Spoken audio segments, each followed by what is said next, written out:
ICQ Podcast Episode 440, UK Hamfest 2024, Part 1.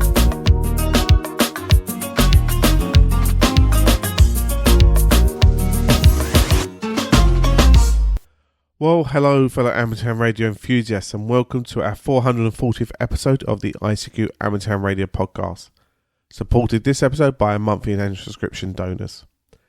In this episode we join Martin M1MRB, Dan, Kilo Bravo 6 November Uniform, Caryn KD2 Golf Uniform Tango, Edmund Mike 0 Mike November Golf, and Ed DD5 Lima Papa to discuss the latest amateur radio news. Myself, Colin M6BRY, rounds up the news in brief, and this episode's feature is the UK Hamfest Part 1 review for you. Well, as always, we'd like to thank our wonderful subscription donors for keeping your ICQ podcast advert-free. And we would ask you, if you've got value from your show today, please consider us by going to icqpodcast.com/donate, where to say all proceeds go towards paying our bills and improving the service we offer you. So I really do hope that you consider us and find value from today's show and, as I say, send some change our way. Right, now we're going to join Martin, Dan, Caryn, Edmund and Ed to discuss and generate thoughts about the latest amateur ham radio news, including ARRL election issues and 100 years of UK-New Zealand communications. As always, hope you enjoy. Well, hi guys, and welcome to the ICQ Podcast News Roundtable for episode 440. God, yeah, we're getting them in, aren't we? Tonight, I have Mr. Dan Romanchik KB6NU. Hi, Dan. Good evening, Martin, and the rest of my colleagues here. Yeah, that's good to have you. Also, your side the pond, we have Caryn Eve Murray KD2GUT. Hi, Caryn. Hi, Martin. Great to be back for another roundtable. Yeah, great to have you. And we'll move back to the UK very quickly. Mr. Edmund Spicer is with me this time, M0MNG. Hi, Edmund. Hello, Martin. Hello, everybody. Yeah, great to have you. And I know you're going to be telling us about what you've been up to last couple of weeks, because I've seen some of your YouTube videos and pictures from Facebook. So that's going to be interesting towards the end. And last but not least, but for no other reason, he's over in Germany, Mr. Ed Durrant DD5LP, who we did get to see at the weekend. Yeah, good evening, everybody. And glad to have met up with Martin and Mrs. B and Connor at the weekend. More of that later. Yeah. Right, let's start with an interesting one. A bit of news that I picked up off of Dan's website. And I'm going to let Dan go first on this one. The title was, "The ARRL elections this year are a sham." And when I read his article, I thought it just seems that there's people making rules for the sake of rules. Dan, I'm going to clear the decks. I'm going to put my tin hat on. Off you go. Well, first let me explain a little bit about the ARRL election process. So here in the U.S., the ARRL Board of Directors has 15 directors on it. And every year, 5 of those are up for election, 5 of those directorships. And then they go 3 years and then they start over the cycle again. So this year, there was quite a slate. A lot of times these directorships go uncontested, but this year in at least 3, I don't know what happened in the other 2, but there were 3 elections which were contested, and they were contested by folks that, shall we say, have been a little bit dismayed at the direction the ARRL has been taking. Well, lo and behold, those 3 folks have been disqualified from running. And in my humble view, some of the reasons given for their disqualifications were shaky at best. In one case, fellow was disqualified because even though he has 2 residences, one in Virginia where he was running and one in Florida where he also has a home, a winter home, the election committee, Ethics and Election Committee, decided that his real home was in Florida, and therefore he was ineligible to vote or run for director in what's called the Roanoke Division, which encompasses Virginia. And this, even though his FCC address is his Virginia home, and there is something else which would have, in my opinion, qualified him to run in the election. The second guy was disqualified because when he submitted his petition, he inadvertently forgot to attach the signatures. And he was informed of this fact less than an hour before the deadline. And when he replied, he was 27 minutes late. The deadline was noon on a Friday, and he submitted the signatures at 12:27 p.m., and he was disqualified because he was 27 minutes late. The third guy was disqualified because he made some critical remarks about the ARRL. And as far as I can see, that's the only reason he was disqualified, because he was critical of the ARRL. The Ethics and Elections Committee, made it sound like he was passing some misinformation, but mostly it was just because he disagreed with what the direction the ARRL was taking. And, this just angered me to no end. And I'm still really angry about it because, like I said in the title of my post, they're just making a sham out of the election. It's like, I just don't know what these guys are thinking. Do they think this is going to make them look good? No, it's making them look bad, and they're just going to lose more members because of this. So, I mean, honestly, I almost don't know what else to say about this, except that the hams here in the U.S. who really want the ARRL to survive, and it's not going to survive if they keep doing stupid things like this. We need to get organized and really put up a better opposition to some of this stuff. Yeah, but anyway, that's the story, and hopefully, the story's not over, and we'll just have to see what happens. But I'm pretty incensed about it. Back to you. Yeah, I hear where you're coming from on this one, Dan. And you did also mention that QST going to no printed copies anymore was a So that's actually a side issue. One of the directors who actually was on this Elections and Ethics Committee, he was the chairman, in fact, gave a video presentation to a DX club in his division, as he's the director for the Southeast Division, and he actually laid out why the ARRL had this IT crisis, with Logbook of the World going down and all that. And as an aside, during the Q&A, he alluded to the fact that this business with not printing QST for everyone anymore caused the ARRL to lose like 15 to 18% of their members. And it's like, even after that, they do this kind of stuff with the elections.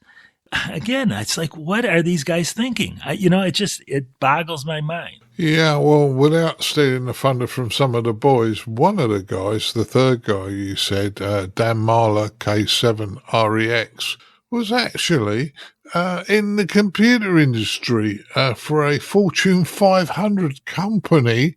Absolutely. And, he's got a hell of a lot of computer experience. Well, not only that, all three of these folks are well qualified to be directors. The guy in Virginia, N3JT, he was an FCC attorney for 20 years. The guy in the Northeast, K1VR, he's a lawyer who had a big hand in drafting some of this antenna legislation. And Dan Marler, who you just mentioned, he's been the Idaho section manager for I don't know how long, but a long time. And he's the fellow who started the Rat Pack series of video. So these are not crackpots running for office. These are folks that are well qualified to be ARRL directors. Yeah, interesting what you have to say. Caryn, your side of the pond, I'm going to open it up to you. Yeah, well, I think, first of all, Dan has cover the meat and potatoes of this, all the relevant information here, but I wanted to just add some context because I think there's a lack of confidence in the ARRL in recent years, a lot more criticism about it and its lack of transparency. Certainly, the incident with the hacking did not help at all. And so something like this, in 3 separate incidents, I think just serves to feed the criticism and to dig the ARRL in even deeper. You know, whatever the specifics of the case are, right or wrong, it doesn't reflect well on an organization, a membership organization that is struggling to maintain a nice face to its membership. I will say one thing, just sort of like a sidebar regarding the magazine, print versus digital.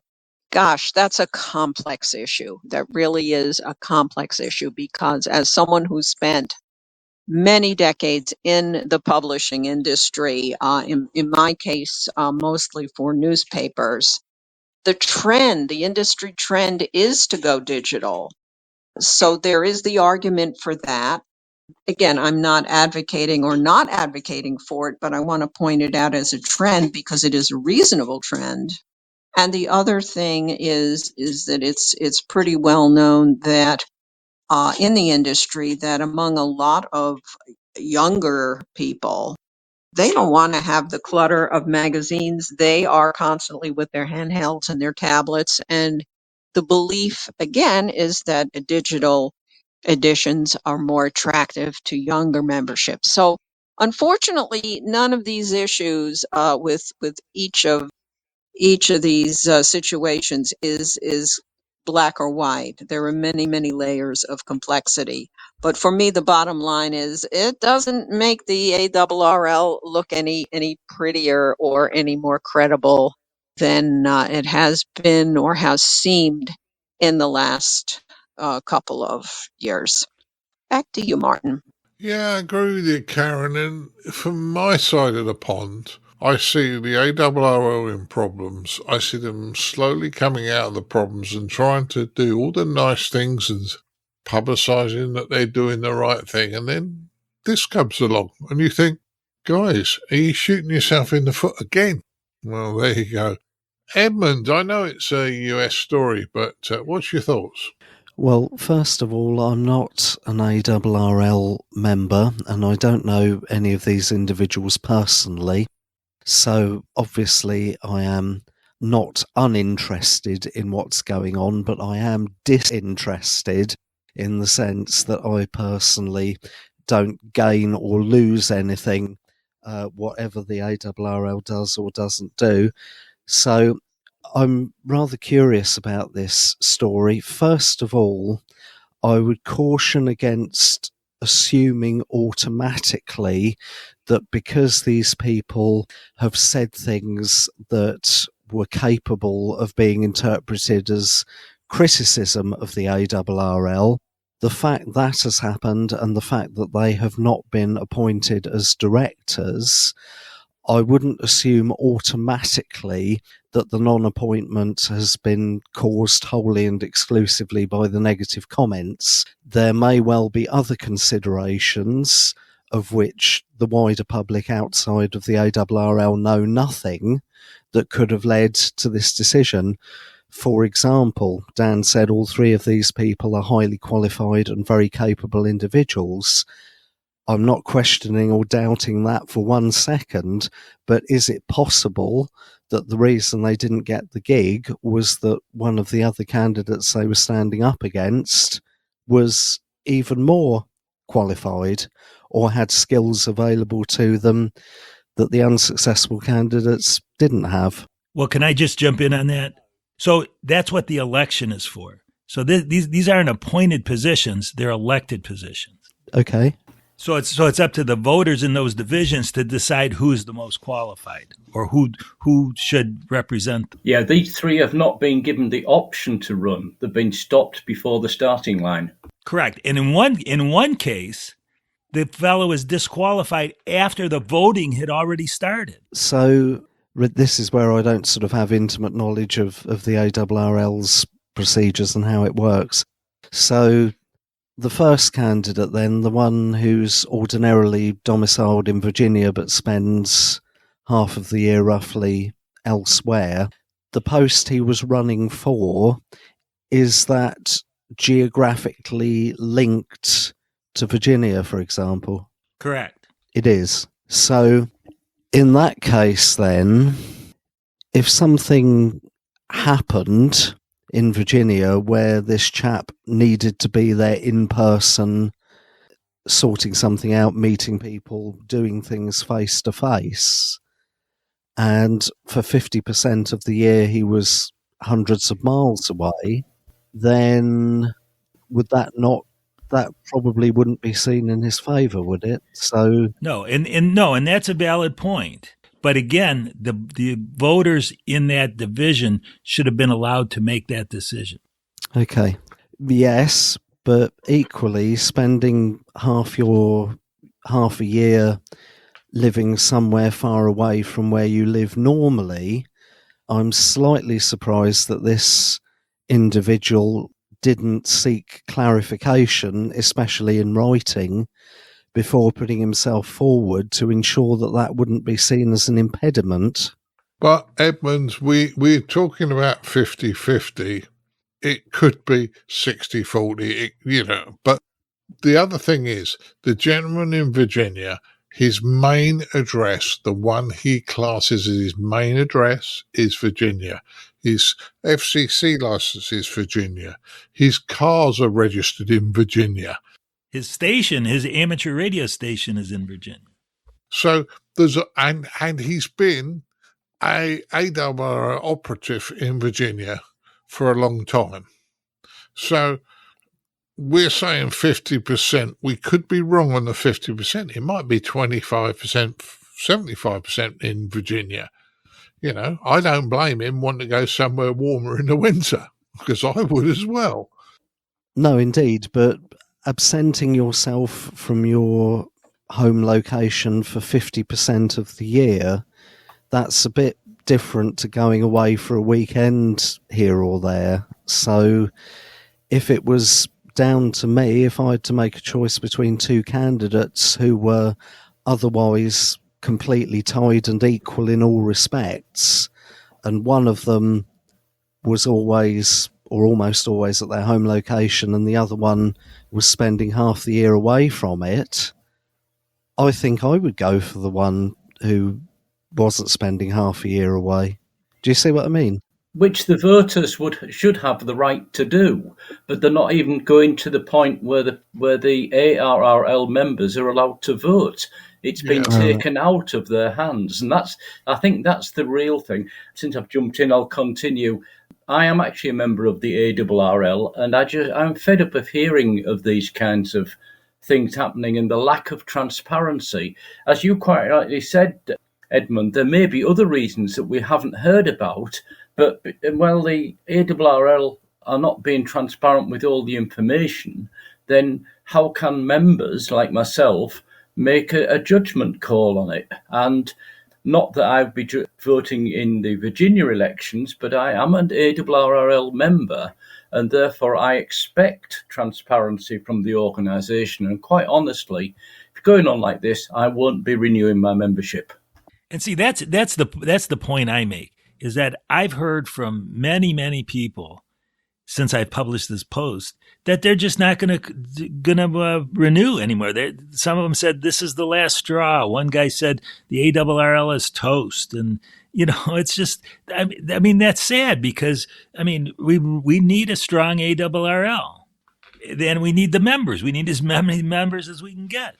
That's the frightening one, Dan. You need a strong organisation at the top to support us in every country, and you need membership sufficient membership to give that organisation clout to negotiate.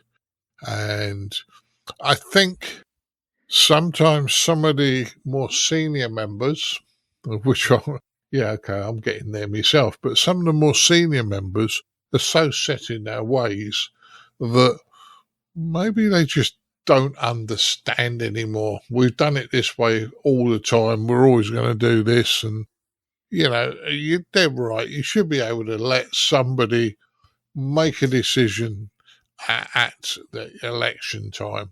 And I'll just say one more thing about that. A lot of the members I've heard of that are fed up with this are senior members. Yeah.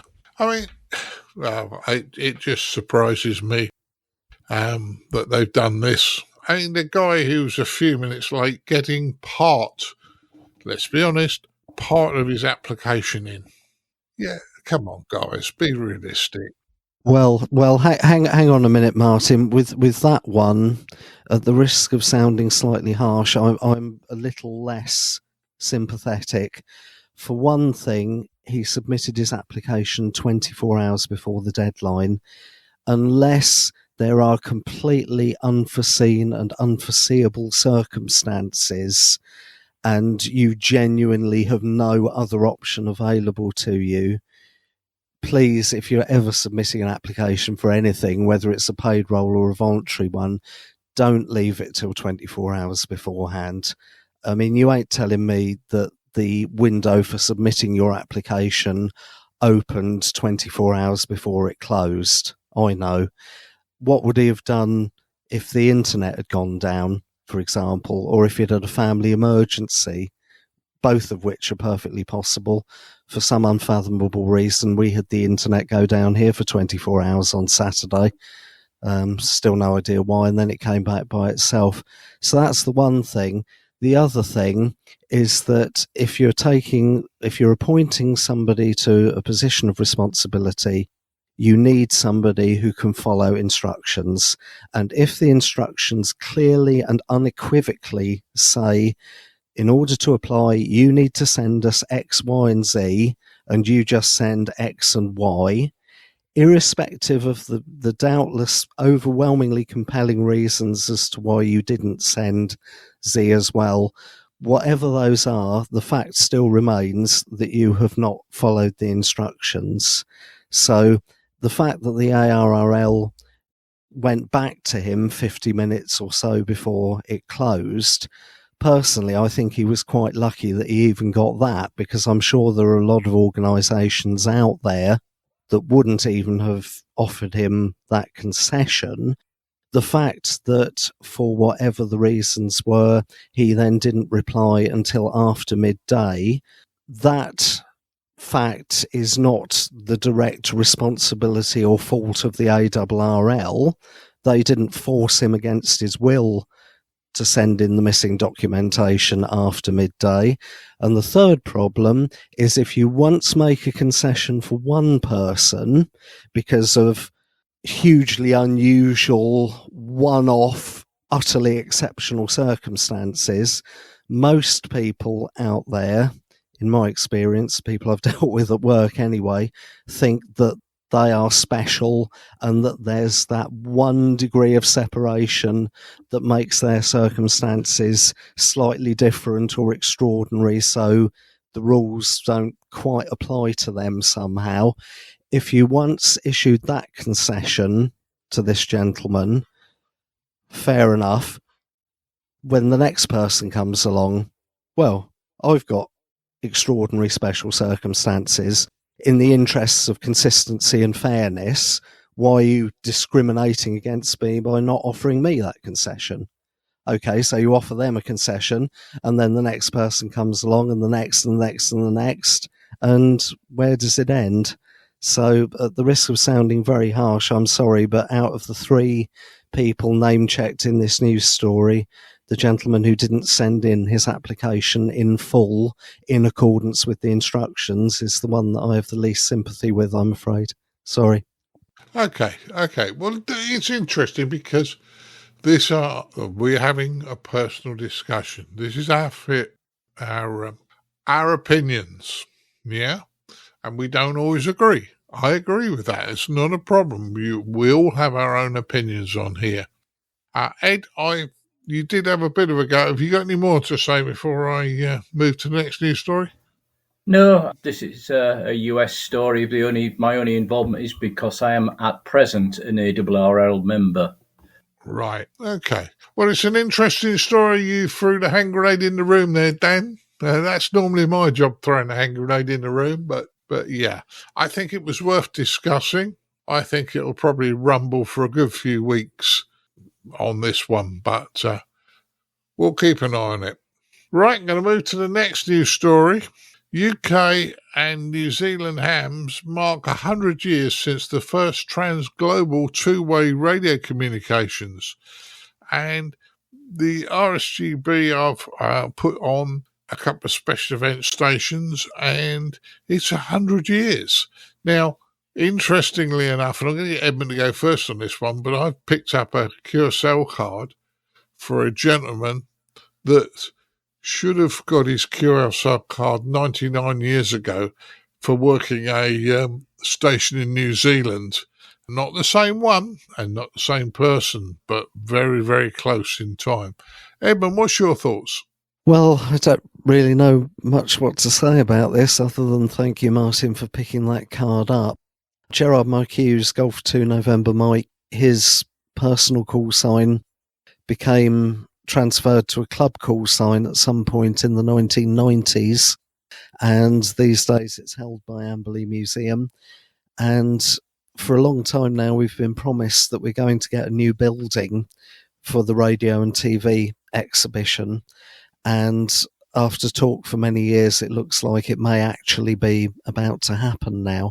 So this QSL card that you've got, Martin, we're not going to put it up in the current exhibition.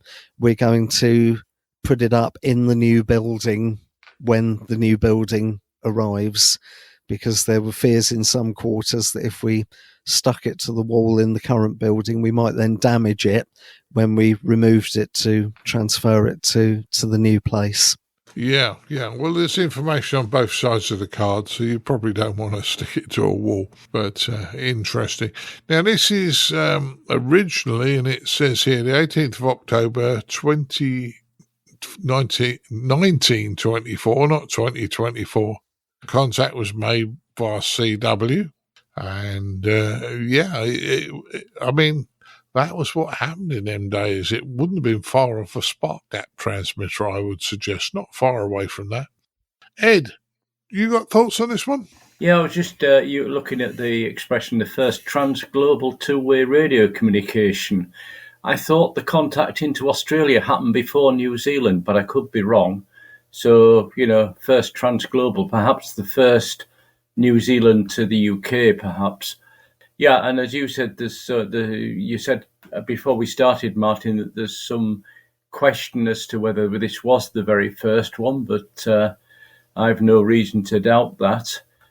Great times. I was trying to read through the article here on the website to find out if it actually was a spark gap transmitter rather than a carrier wave, but it does look to be the later type. And yeah, so good that we celebrate these things, and you think, crikey, 100 years ago, so it's what was this, wavelength close to used in 1924. I'm trying to see if it tells us what bands they're going to use, but it's all going to be up on the website, so that's www.gb2nz.com.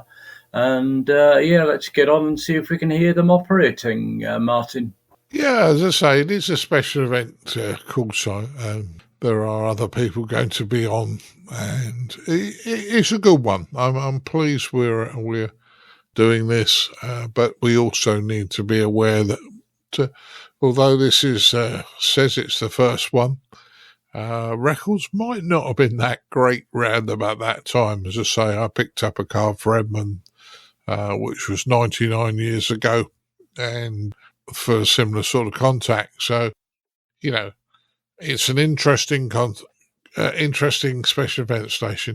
Caryn, Would you like any words to comment on this special event station?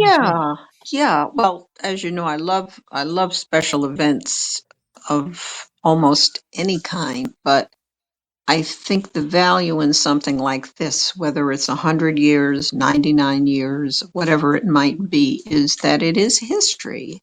And we are fortunate in that amateur radio is a wonderful conveyance of history, and that it provides us with a medium to celebrate it in a dramatic and sometimes very public way.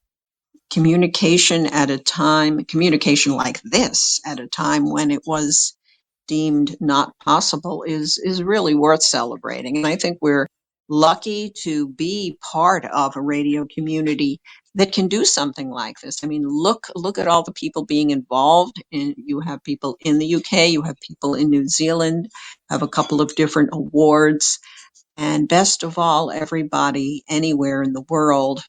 If you can hear the folks and you can work them, you can be a part of it too. So, what more could you want? It's something I know I'm looking forward to, and I hope I will be able to work both sides of the globe. It is CW, so that's got my name on it. Back to you, Martin. Yeah, I thought you'd be impressed with some. Dan, I don't know if we left you much to say on this one, but this was early days, Morse code. I know you're a big Morse code person, so over to you. Well, the other thing I'll say about this is I have a friend who is continually encouraging me to write more about the history of amateur radio. And so, maybe I'll get around to writing something about this at some point. I'm, with Caryn there, special event stations are cool and historical event stations are even cooler. So, I'll be listening for it too. Yeah, there's a lot of information. Well, we're losing that information, I think, Dan, because I've met some really interesting people from the past who are quite a bit older than me, and they've slowly becoming silent keys. And unless we've got QSL cards or they've documented stuff, a lot of them didn't want to brag about what they were doing. And back around 1924-25, there wasn't necessarily licensing or agreements. They could use certain frequencies and all those sort of things. So some of them we'd call pirates today because there wasn't effectively the infrastructure there is today. But interesting nevertheless.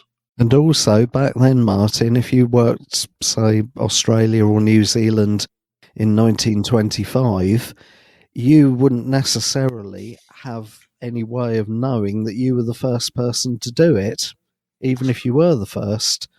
So it's possible that some people who were genuine pioneers just shrugged their shoulders and wrongly assumed that somebody else would have got there first. Yeah, very true.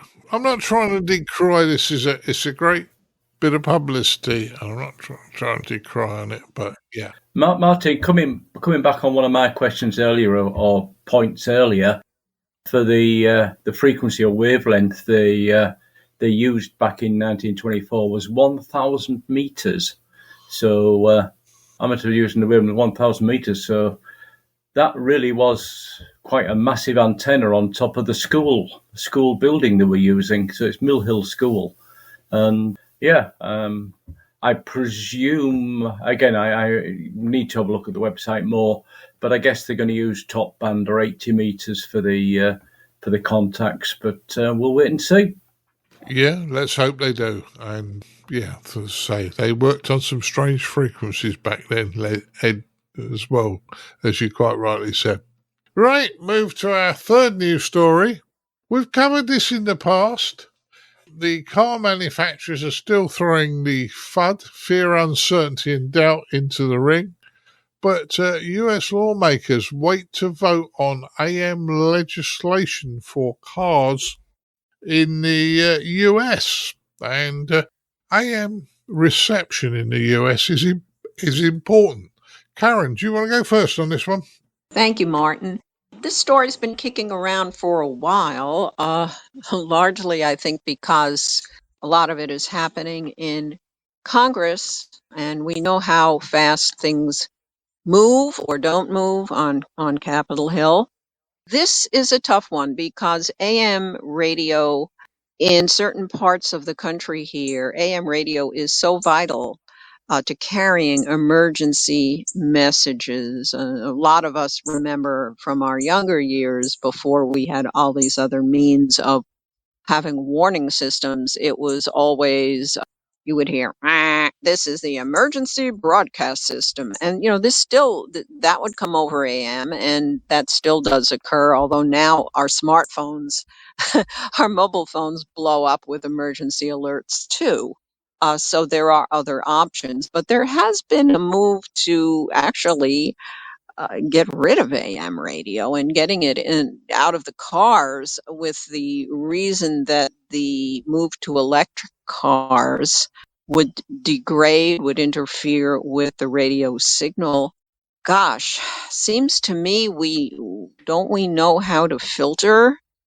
Don't we know how to protect against interference? That to me has always been the overriding question on this story. So there are times I just scratch my head over this. If it's a question of the AM radio interfering with the car and its operation, which is not the case as I understand it, well, still there have to be ways to filter whatever direction the interference goes in. It's certainly something that, with all the things we know how to do, can't we bypass this? Do we really have to get rid of AM radio?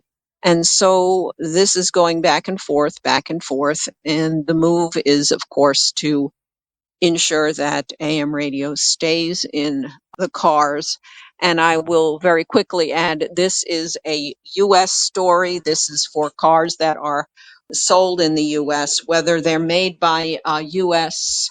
manufacturers or whether they are made by manufacturers overseas, but destined for the U.S. market. Back to you, Martin. Yeah, I hear what you say. Now, I'm going to be totally honest on this one, because I always am. Mrs. B and I own a Toyota Corolla Estate.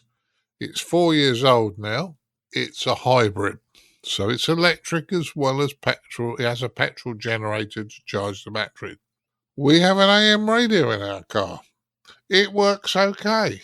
The first time this story came up, I decided to run round for a couple of days just listening to the AM radio. And I never had a problem at all.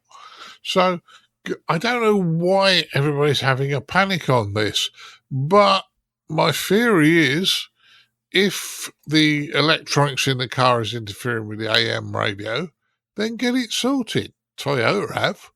And number two, let's be really hard about this. If we allow them to just generate interference at medium wave, what's to stop them generating interference in much higher frequencies where we might not even be able to spot them at the time, but we might be getting radiated from those? Sorry, Dan, I'm going off at a tangent. Do you want to go next? No. I mean, as we talked in the pre-show, all these are certainly valid concerns. My take on this, being a former engineer, is I'm kind of wondering what the SA, the Society of Automotive Engineers, might have to say about this.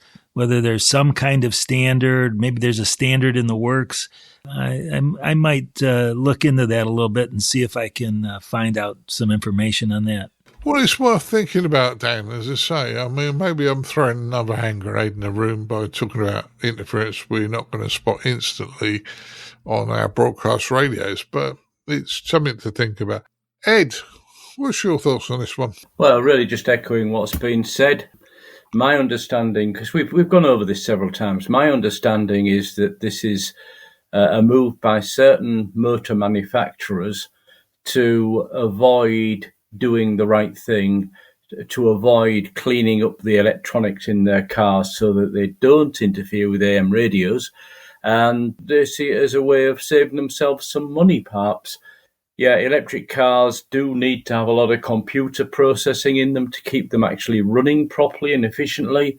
But then again, petrol cars do these days as well, and gas cars and hydrogen and. So, this isn't really, I don't think, although this bill is being driven by the move over to electric cars, or the addition of electric cars to the market, shall we say, the same could easily apply to any type of car or truck. So if the electronics are noisy, there's enough, just decouple them, look at them. What on earth are RF engineers for? They can come and solve these problems. And these motor companies that have caused the need for this act to be written and go through would have spent a lot less money by simply bringing in a couple of decent RF engineers in the design stage so that they didn't have the interference problem. They're going to be paying more to lawyers and publicity and all the rest of it than it would have cost them to do the job right in the first place. Back to you, Martin. Good points you made on that. Good points. Edmund, have we given you anything else to say on this one? Well, something I should perhaps point out is that your experience with medium wave AM in your particular car and model is not necessarily representative of everybody else's, because I suspect you are in a strong signal area for medium wave. For example, if you tuned into BBC Radio 4 on 720 kilohertz before they closed that down a few months back, yes, the transmitter was only about 750 watts from memory, but they were transmitting from a wire strung up on the side of the Crystal Palace mast that, as you've already mentioned, you can see down the back of your garden looking out of the kitchen window. If you tuned into BBC Radio 5 Live on 909 kilohertz, yes, okay, that's coming from Brookman's Park, which is North London, so a couple of tens of miles away from where you live, line of sight, but that transmitter is in the hundreds of kilowatts league, so I suspect whatever you were tuning into, you were receiving at very good signal strength on the medium wave band. Somebody living, I don't know, in the depths of Cornwall, for example, might have a slightly different experience. Having said all of that, though, casting my mind back down the decades, the only cars that I have ever driven that had interference to any extent on medium wave AM also had it on band 2 VHF FM. So it seems to me that the filters that are fitted in most cars to stop interference on the FM frequencies should also be good down as low as medium wave as well. And if they're not, the cost of adding extra filtering relative to the cost of the car overall is peanuts. So why not do it? Understood. Well, I was listening to 909 driving back from Worthing to my house, mate, and I listened to it pretty much all the way home. So, okay. I know your mileage may vary depending on what part of the country you are. And let's be honest, guys, now we've got fuel injection and we haven't got a rotating arm that sparks across to the spark leads. We don't get that crack all the time, and when the capacitor that was supposed to filter it goes wrong. But that shows my age, so I'm going to move on before we go any further. Hamsci researchers have reports on a new space weather monitoring tool, and I like Hamsci because they contact us quite regularly, but they also, I came across them at the RSGB convention when I was talking to Steve from the RSGB convention, Steve Nichols. They are doing work with the RSGB, which is good news for propagation. But Ed, what's your thoughts on new science tools from Hamsci? Yeah, it's very good. I mean, we've heard about the personal weather station from Hamsci, and also, what's the other group? The Tucson Amateur Packet Radio, TAPA group, for quite a long time now. And yes, they've built some prototypes. They've got the Grape, they've got the, which is, I think, is their smaller version, and all of that's coming along. But it would be really nice to have your own personal weather station to be able to get an idea of what's happening in the atmosphere and in space weather, and hence from that work out what's happening in propagation. This new article, the article we've got here, is specifically a magnetometer to measure the changes in the magnetic, in the ionosphere, the magnetic effects in the atmosphere, etc. This is purely a paper now, but from that, hopefully a simple weather station might be able to be made.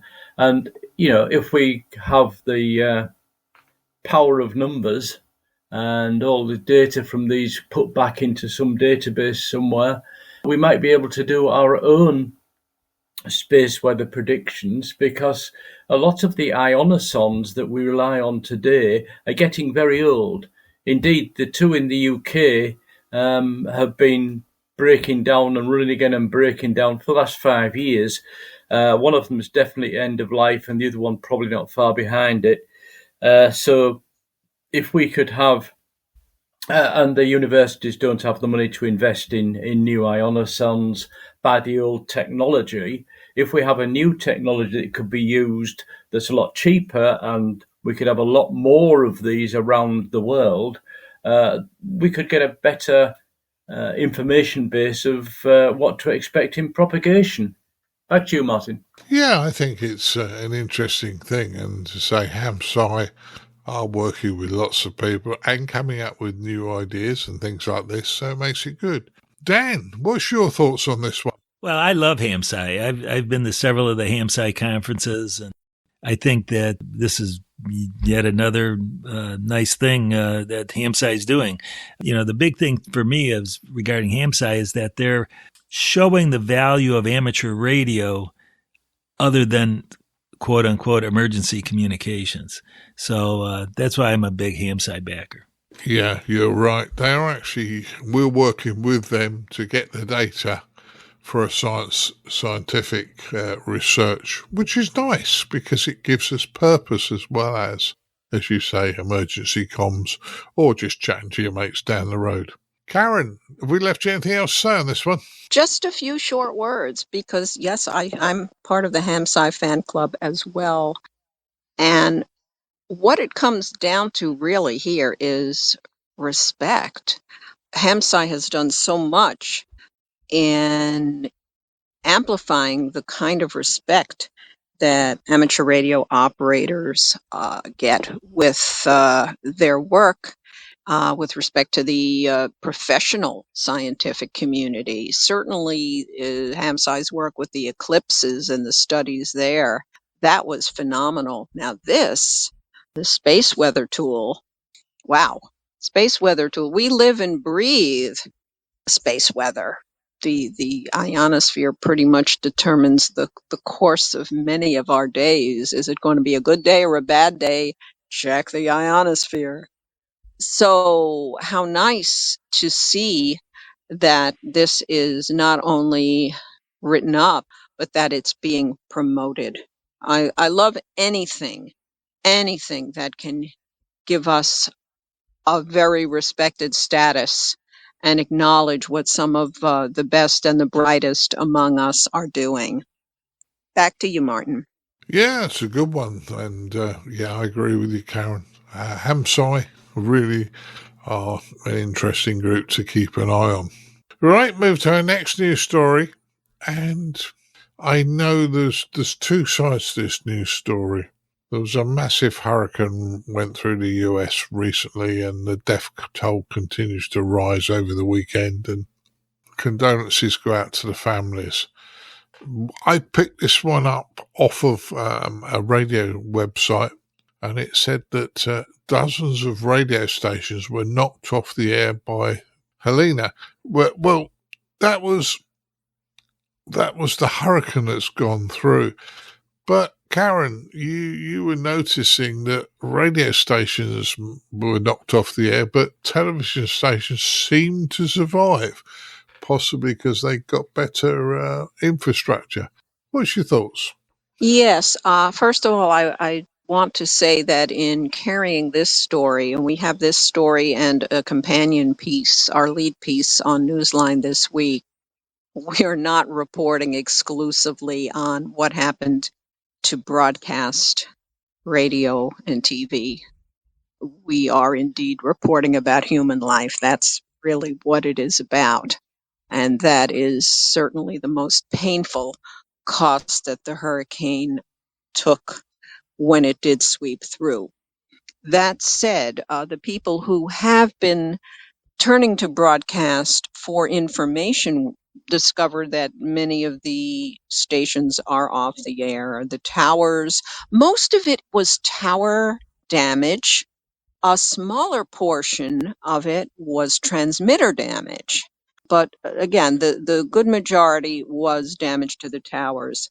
Television stations suffered less of a loss. And I'm thinking, and they all reported this to the FCC. So that's how this story came to pass. My guess is, first of all, there are fewer TV stations than there are radio stations. So, of course, proportionately, you're going to have fewer TV stations off the air. But the other thing is this: TV stations, no doubt, make a deeper investment in their equipment, and so very likely are more resilient and physically have hardened off all of their equipment so that when something like this happens, they can carry on in spite of it, even if they're just limping along. So that's really the essence of this story. But gosh, imagine having nothing to fall back on. And goodness knows ham radio operators know what it's like when a tower is taken down, that's for sure. Back to you, Martin. Yeah, I agree with you. And yes, the massive loss of life is important, and it was a shame. And I've seen some of the pictures, and just this areas have been flattened, buildings, a whole lot. So this was a particularly horrible hurricane that went through. Dan, what's your thoughts on this one? Well, it's a lot of this was not predictable. I think that's the part of the problem. I think where you can predict violent storms, you can harden your stations better. And maybe the lesson here is that no matter where your station is located, you need to take steps to make it more resilient. I think you're right. And as I say, the bean counters will sit there going, well, why do we need to spend this extra money? There's never been a problem. And they don't realise, but you're dead right. There is certain money has to get spent to make resilience. Edmund, you any thoughts on this one? Well, first of all, I'm sure it goes without saying that our thoughts and condolences are with absolutely everybody who's been affected by this. In terms of broadcast television versus broadcast radio, it could simply be that with radio there are more transmitters involved. Taking my QTH as an example, almost everybody in my village and the villages and towns surrounding it receive their off-air digital terrestrial television from the high-power transmitter at Rowridge on the Isle of Wight. So, yes, it's a single point of failure, but it's one transmitter. If I get my radio out, if I tune to BBC Radio 4 on 198 kilohertz long wave, then I'm receiving the signal from Droitwich. If I go to medium wave and tune to BBC Radio 5 Live or Talk Sport on 693 and 1053 kilohertz respectively, then I'm receiving that signal from the Southwick transmitter. That's the one that's 200 metres away from Shoreham Lighthouse and causes us aggro every time on the Lighthouse weekend.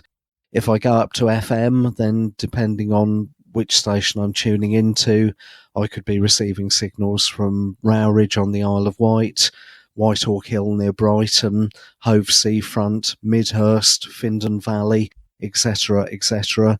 And with DAB digital radio, because the multiplexes are a single frequency network, there's absolutely no way of knowing where the signal's coming from at all. So for television, one transmitter; for broadcast radio, potentially around about a dozen. So maybe that's why radio was affected more to a greater extent than TV was. Martin, back to you.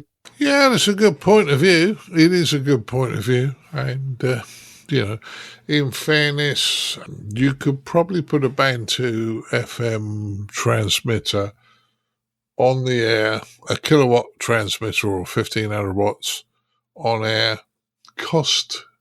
Initial setup costs would be round about under £5,000.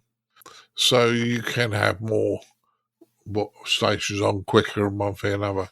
However, you wouldn't you'd spend a lot more than that on a TV transmitter. So you could be right, mate. Ed, we left you anything to say on this one? Yeah, I just want to echo something that was said by Caryn before we started the recording.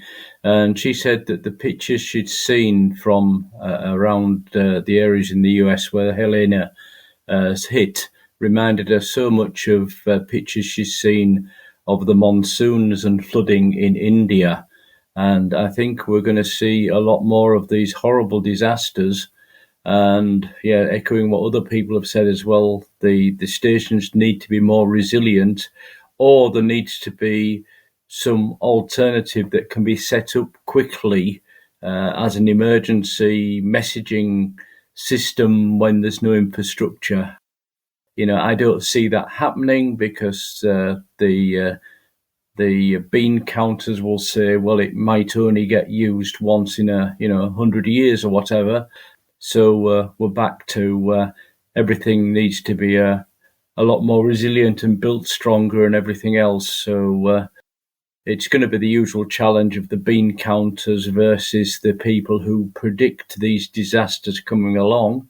And I know which side I would be on. Always prepare for the worst and enjoy the best. Back to you, Martin.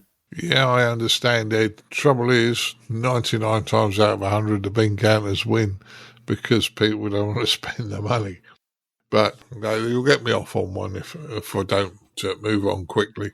Okay, moving to our last news story. Russia and Belarus are now eligible again for CQ Worldwide Contest Awards. That's a nice one. Let's get them back in.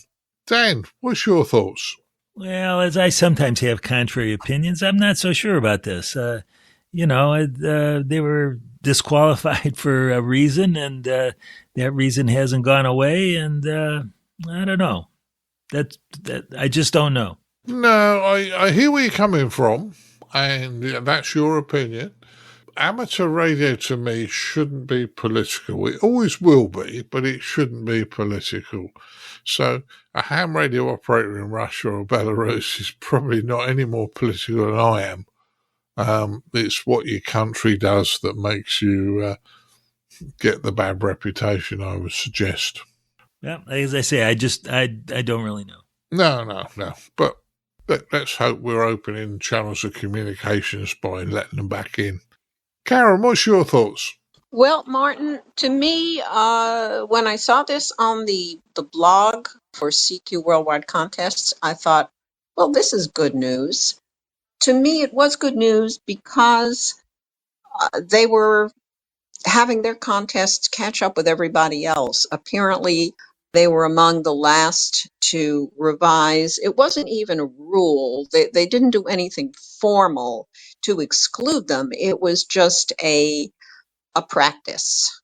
It was a practice. They never voted on anything, never wrote anything formally, but they were not eligible for awards. They could, to the best of my understanding, hams from there could submit their logs, but the award plaque was not something that they could qualify for. And now they're back in the running. And frankly, CQ Worldwide Contest Organization is pretty much in alignment with everybody else. So we hope that is greeted with good news by listeners who were wondering what was going on. Back to you, Martin. Yeah, well, I think it's good that we're all back in the same game. Ed, what's your thoughts on this one? Yeah, I wonder how this stands with the WRTC 2026, because they're in the middle of taking various large contest scores to work out who qualifies to take part in East Anglia in 2 years' time in the UK. And by excluding countries en masse, as has been done, that means they've lost half of their qualifying time, or maybe a third. My personal opinion is that amateur radio should be non-political.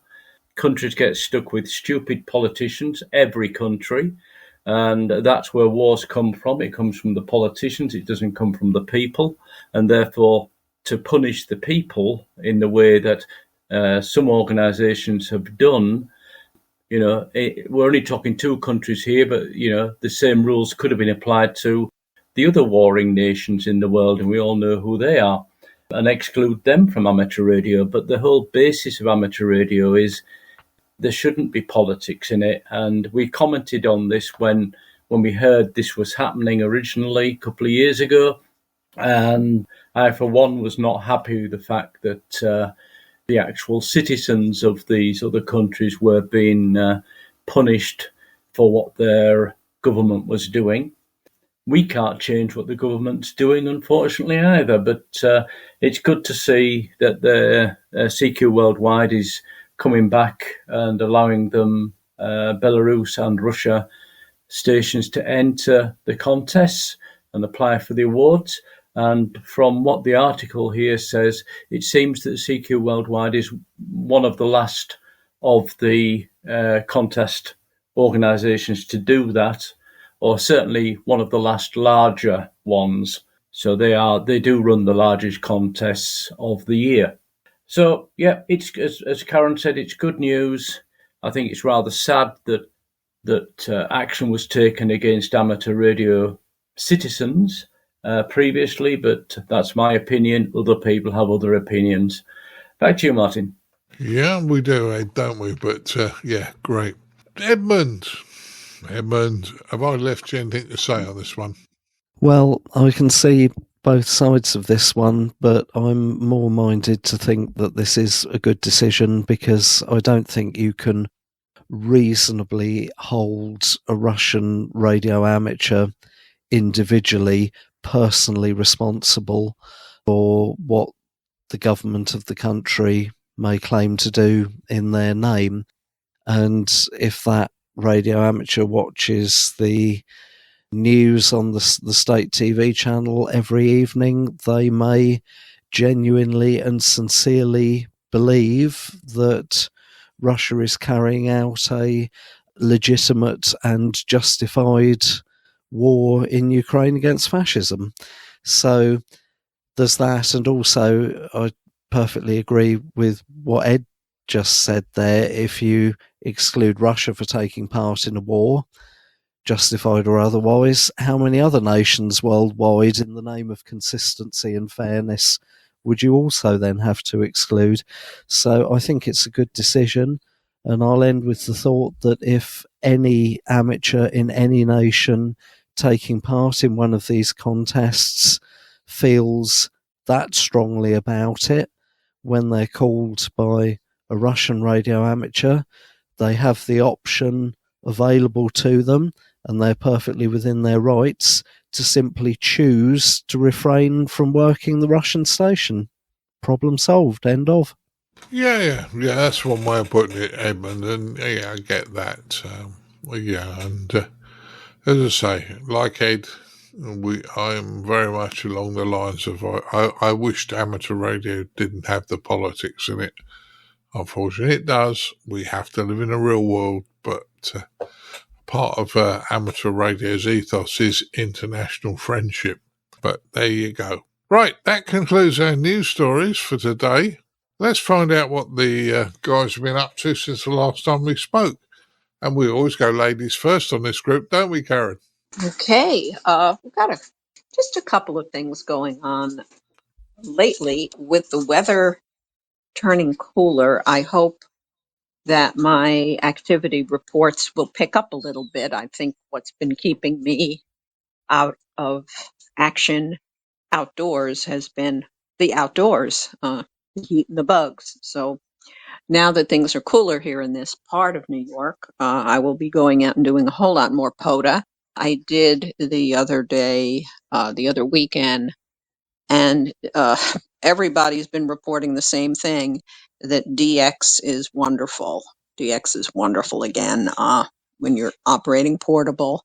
Working at home as a chaser, what I've been doing with POTA stations is trying to get more DX contacts. Managed to get Turkey added to my list, and have hope that, yeah, there are some folks here on the East Coast who've actually been able to work Japan. I would love to know what kind of magic, love to know what kind of magic happened there.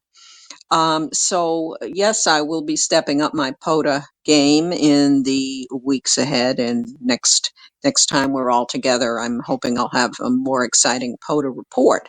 But in the meantime, my other favorite subject, special event stations, I am preparing for a really important one. And I want everybody to think about this, please. Okay, please think about your own journey as an amateur radio operator. Think back.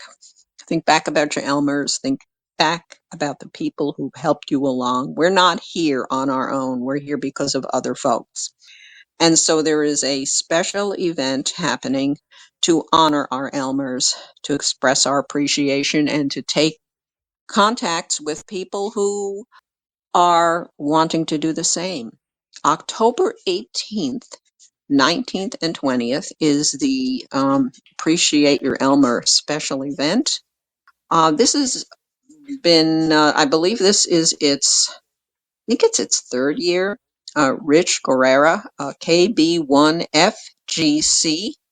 Ham in New England, here in the States, started this to thank his Elmers. And slowly it grew and grew and grew. This year, I think he has about a dozen ops. I am one of them. We've got hams all around the U.S. operating with 3 call signs: Whiskey 4 Echo, Whiskey 1 Echo, and Whiskey 3 Echo, or Whiskey 3 Elmer. And we'll be calling CQ on those days. So please work us. And I'm excited to hear other people's stories about who helped them and how they helped them. Always remember who helped you get where you were. And then, more important than that, turn around and help somebody else. So that's it for me. I'll send it back to you, Martin. Yeah, well, it sounds interesting what you're up to, and that's a good one. Dan, what have you been up to since we last spoke? Well, my POTA activities have actually slowed down a little bit. After I worked made 1,000 QSOs from the second park, I kind of lost a little momentum on this. But yeah, I'm still doing it. One thing I did, which is kind of both amusing and a little disappointing, is I bought a HF Signals S-Bit-X, which if you look it up, it's a $400 transceiver based on a Raspberry Pi. And it's interesting because it looks like a very well designed a radio from a physical point of view, and a very nice case and nice display. But I was really disappointed in the CW performance.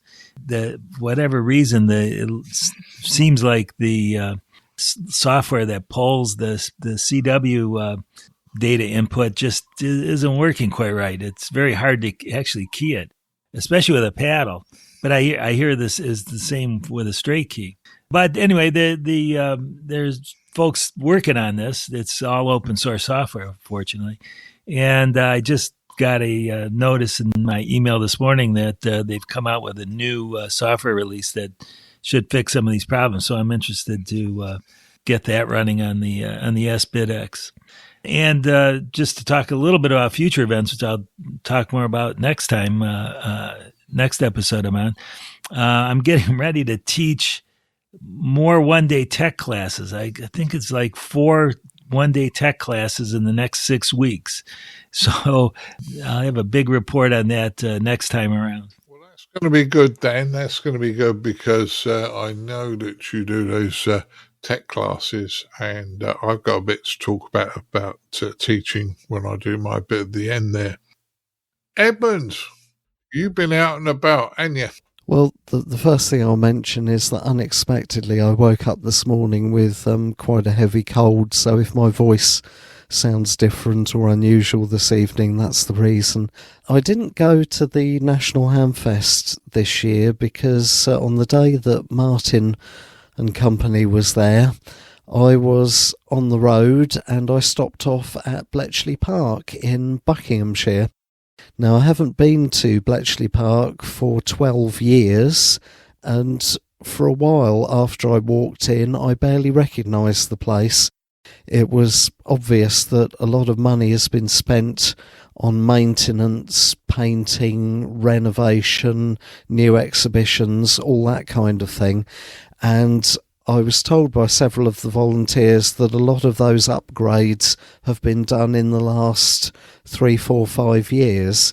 So if you have the possibility of visiting Bletchley Park, even if you have visited as recently as just a few years ago, it's definitely worth going back again because you may well find that quite a lot has changed and for the better since your last visit. And if you're a current member of the RSGB, you can get in for free, as I did. And if you take a copy of your licence, then you can, with the agreement of the volunteers there, operate the headquarters radio station, Golf Bravo 3 Romeo Sierra. I don't think you even necessarily need to be an RSGB member to operate that call sign, as long as you take your licence with you. Although, of course, if you're not an RSGB member, you will need to pay to get in. So I get the impression the call sign doesn't go on the air very regularly. And I did manage to get a bit of a pile-up going for a couple of hours on 40 metres. So if anybody heard me and tried to call and I didn't work them, then I do apologise. It's nothing personal, but a lot of the time many of the people calling were, as you know, everybody was as strong as everybody else. And if you do go there and the offer to have a go on GB3RS doesn't come to you after a reasonable period of time, then don't be shy or hesitate to ask if you can have a go. Because I suppose the worst that would happen is the volunteers would say no for one reason or another, and there's no reason really why they wouldn't say yes. I know that some visitors may feel that if they're operating the station with their back facing visitors passing through, that may come across as, you know, rather off-putting to any non-licensed visitors who are just walking through the National Radio Centre.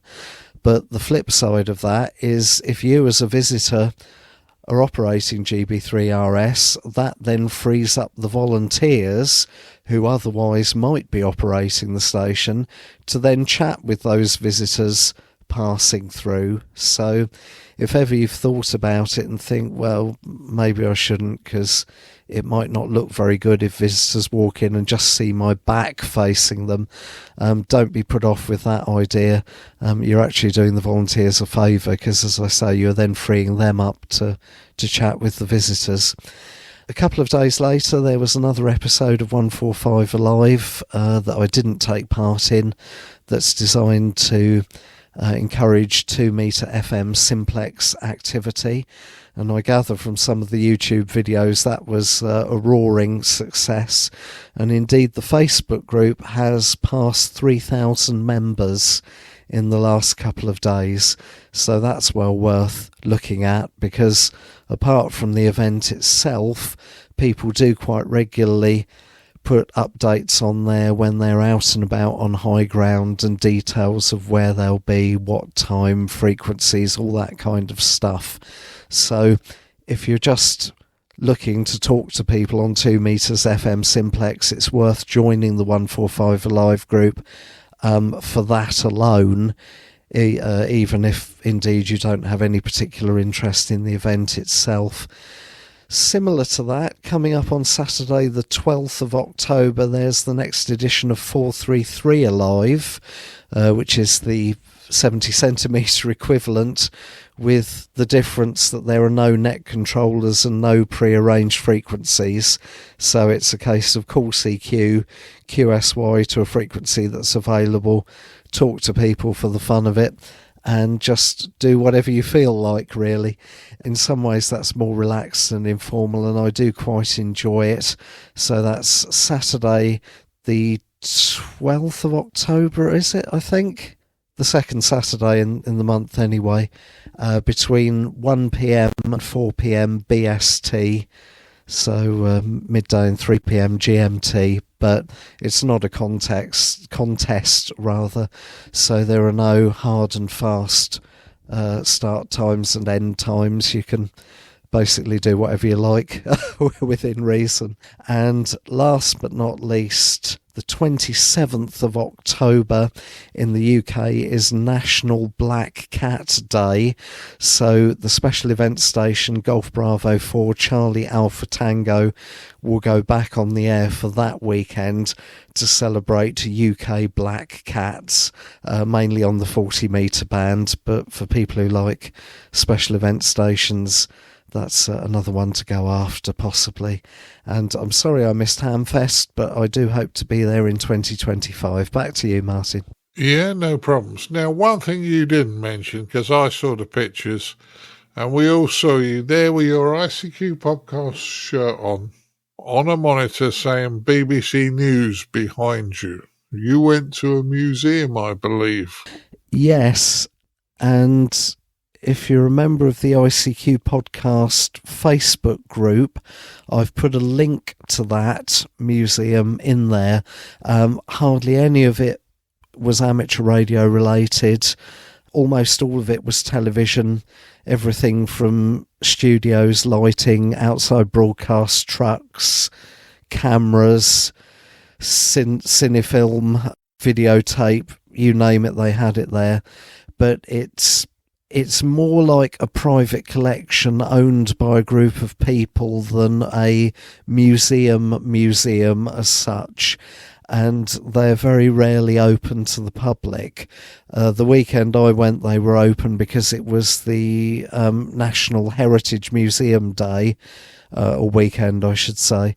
I don't think they're going to be open again until 2025. I don't have an exact date, but if you are in the Midlands or East Anglia, the museum is near Gainsborough in Lincolnshire, and it's well worth a visit if you ever have the opportunity to go.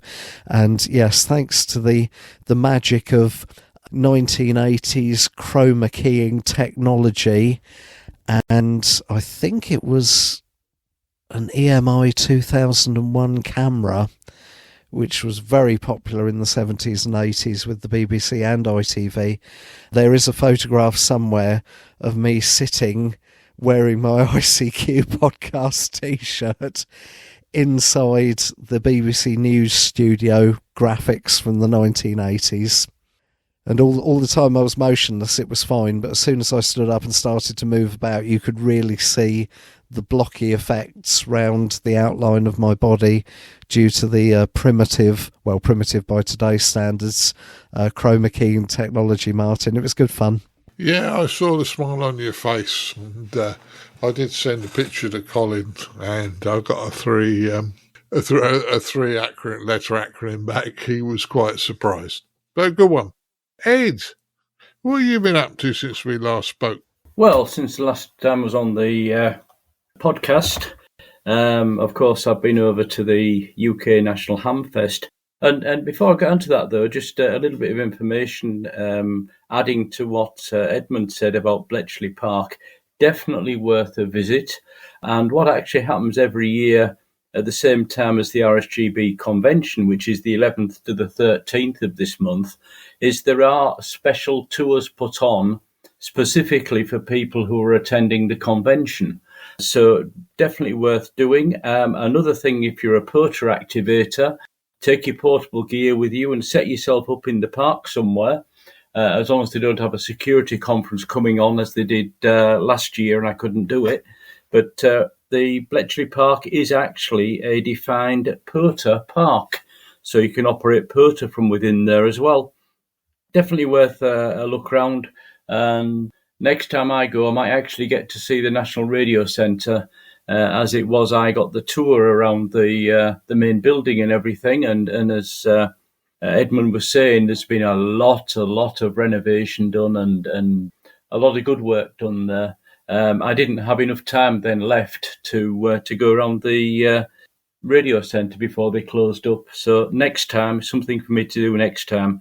What I have been doing is I've been over to the National Hamfest, and as well as meeting up with Martin and Mrs. B and Connor to do a little bit around with them. I was also there helping my brother with a flea market stall, and I did one interview on the Saturday. But also during that week, the week before the Hamfest, I managed to fit in a porter activation of a park near Nottingham, which turned out to be the first activation of that park. So that's, I think, 5 parks that I've had the first activation for now. So I've been quite lucky like that. But I also did a UK bunkers on the air activation. And that's a bit of a quirky scheme, but also one that's starting to grow in the UK. And I believe there's starting to be some other bunker schemes in other countries, I think Holland or Belgium. So that's slowly spreading as well. So that's where you need to operate portable radio again from within a kilometre of the bunkers that belong to the Royal Observance Corps. And yeah, all very good. Radio conditions in general, if you haven't heard, we're going into a very good time for HFDX. The autumn is always better because for a couple of reasons. Firstly, the D layer isn't quite as absorbent, or should we say attenuative as an attenuator, and also the higher layers perform better as well.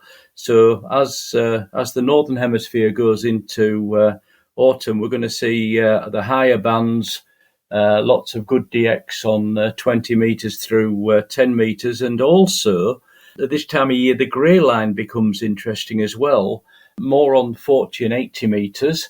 And that will also achieve some quite dramatic low-power portable communication from Europe into the likes of New Zealand, Australia, US.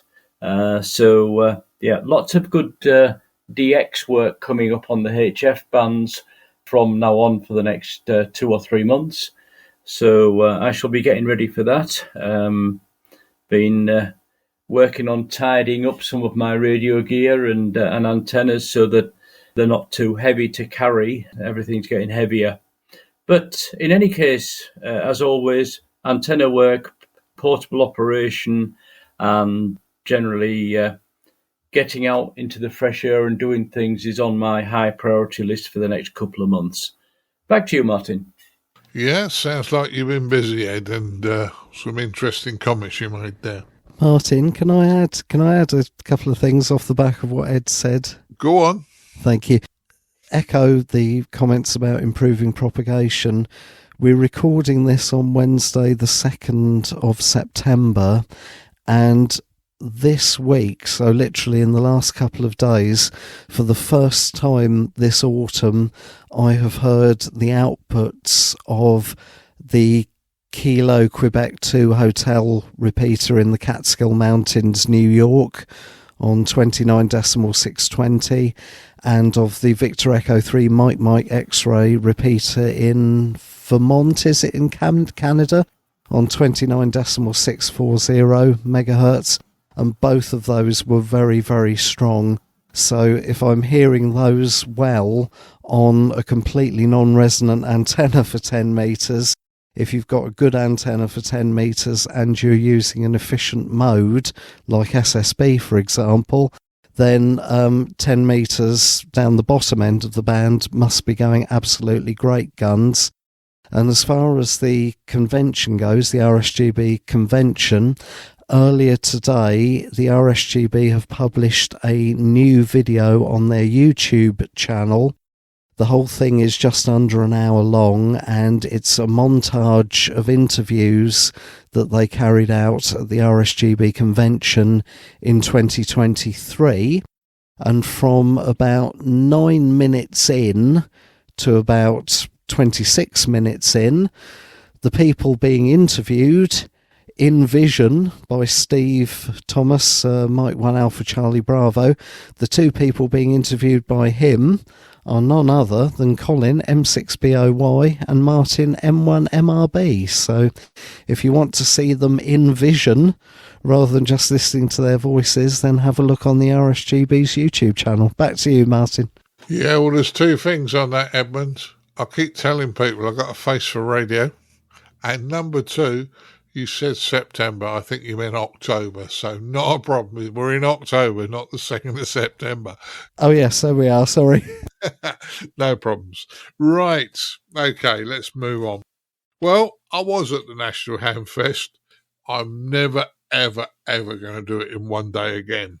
Well, I was up at 4 a.m, on the road at 5, got Mrs. B up and ready, and Connor, my grandson, that flew in from Ireland to help us because we were short on the ground of people. We were on the road at 5. We got there just before 9 o'clock. It poured with rain all the way up. Got there at 9 o'clock, set up our stand in the hall, entrance hall. Ed, I didn't envy you being outside on the flea market with your brother, because it was freezing out there. It really was cold. There was a cold wind. Connor and I, now bearing in mind, when I go to a Hamfest, I normally do sort of 4 or 5 interviews in a day.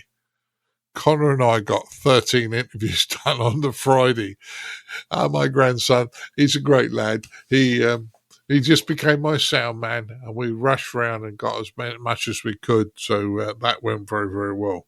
I've been working on training slides for Sutton and Cheam Amateur Radio Society, upgrading the foundation training course slides. There's a lot more gone into it since the change of the license and what's been happening. So I've been done that. And I've also produced a 40-page document that I've got to proofread now, which is effectively revision notes. So it gives you all the facts you have to remember in a straightforward format. Been on the talk group, not as much as I'd like, but we have been there, and I had a couple of chats with people. I broke my mag mount picking my grandson up from the airport on Thursday night. I forgot I had an aerial on the car, and we went under this barrier, and there was this clang, and my mag mount broke. It actually knocked the base of the mag mount off of the magnet. So the magnet was still stuck to the car, and the rest of the mag mount was rolling around the roof. Mrs. B wasn't very happy with me for that one. I did do 145 Alive on the Sunday. I popped out and Sutton and Sheen did 145 Alive, and I was out with Chris and Tim from Sutton and Sheen Club, and that all went very well. Haven't done enough POTA. I've been meaning for the last month to get out and do a POTA activation, and it just seems every time I'm about to go out, something catches me. And looking at the time of this roundtable chat, and I know that the feature is just over an hour.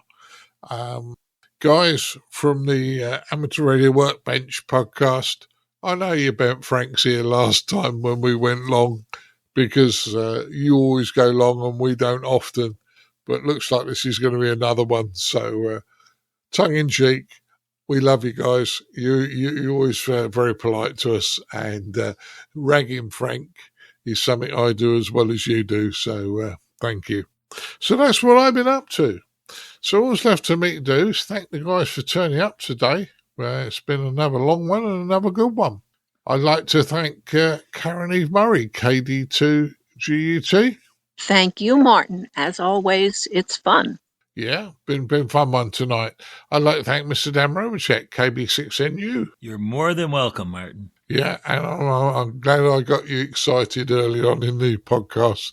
That was hitting a raw nerve, I know, but I'm still gritting my teeth here. All right, okay. I'd like to thank Mr. Edmund Spicer M0MNG. Many thanks for having me on, Martin. No problems. And I'd also like to thank Mr. Ed Durrant DD5LP. Yep, thanks for the invite, Martin, and all the best to everybody. Yeah, that's great news. Right, all that's left for me to do is say 73 to you guys, and we'll move on to the next part of the podcast. 73, guys. 73. Keep your amateur ham radio podcast advert free by donating less than a length of coax. Visit www.icqpodcast.com/donate now.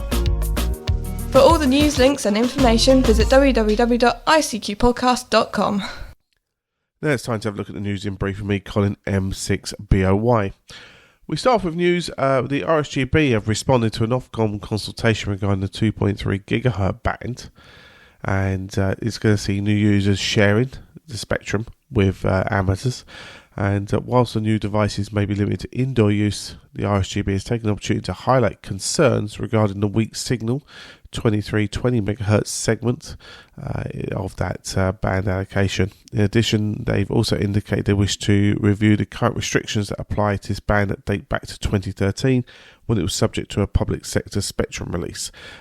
So we'll put the link to the RSGB's full response to this on their recommendations back to ICOM regarding the 2.3 gigahertz band on ICQpodcast.com. Well, this weekend and later in October, you can chase Cornwallis challenge, and there's a couple of special events stationed here: K4M and K4 Wifey Yankee. K4M recognises the Battle of Kings Mountain. It's a significant conflict during the American Revolutionary War, and K4 Yankee recognises the Battle of Yorktown. QSL cards for each event will be available, so great opportunity there. So it's this weekend as we release, so that'll be on the 6th and 7th of October that'll be taking place, and then a follow-up event on the 19th to the 21st of October. So I hope you guys enjoy that for now. The FCC has been flexing its muscles in Miami and also in the New York metro area, where they've taken action against pirate radio stations, issuing fines of more than $800,000. And they say they're hunting out, pirates on the air. So this is, really bringing to a head a lot of investigation they've been doing in relation to the 2020 Preventing Illegal Radio Abuse Through Enforcement Act, or PIRATE as it's known. As I say, and there's a lot of fines being issued there. So we'll pop a link to this again on ICQpodcast.com, and you can see the work the FCC is doing to try and keep the airways free of interference and bad usage in the industry.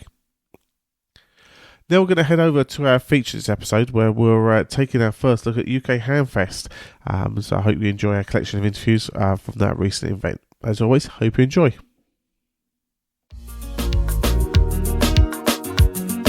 And now for this episode's feature from the ICQ podcast.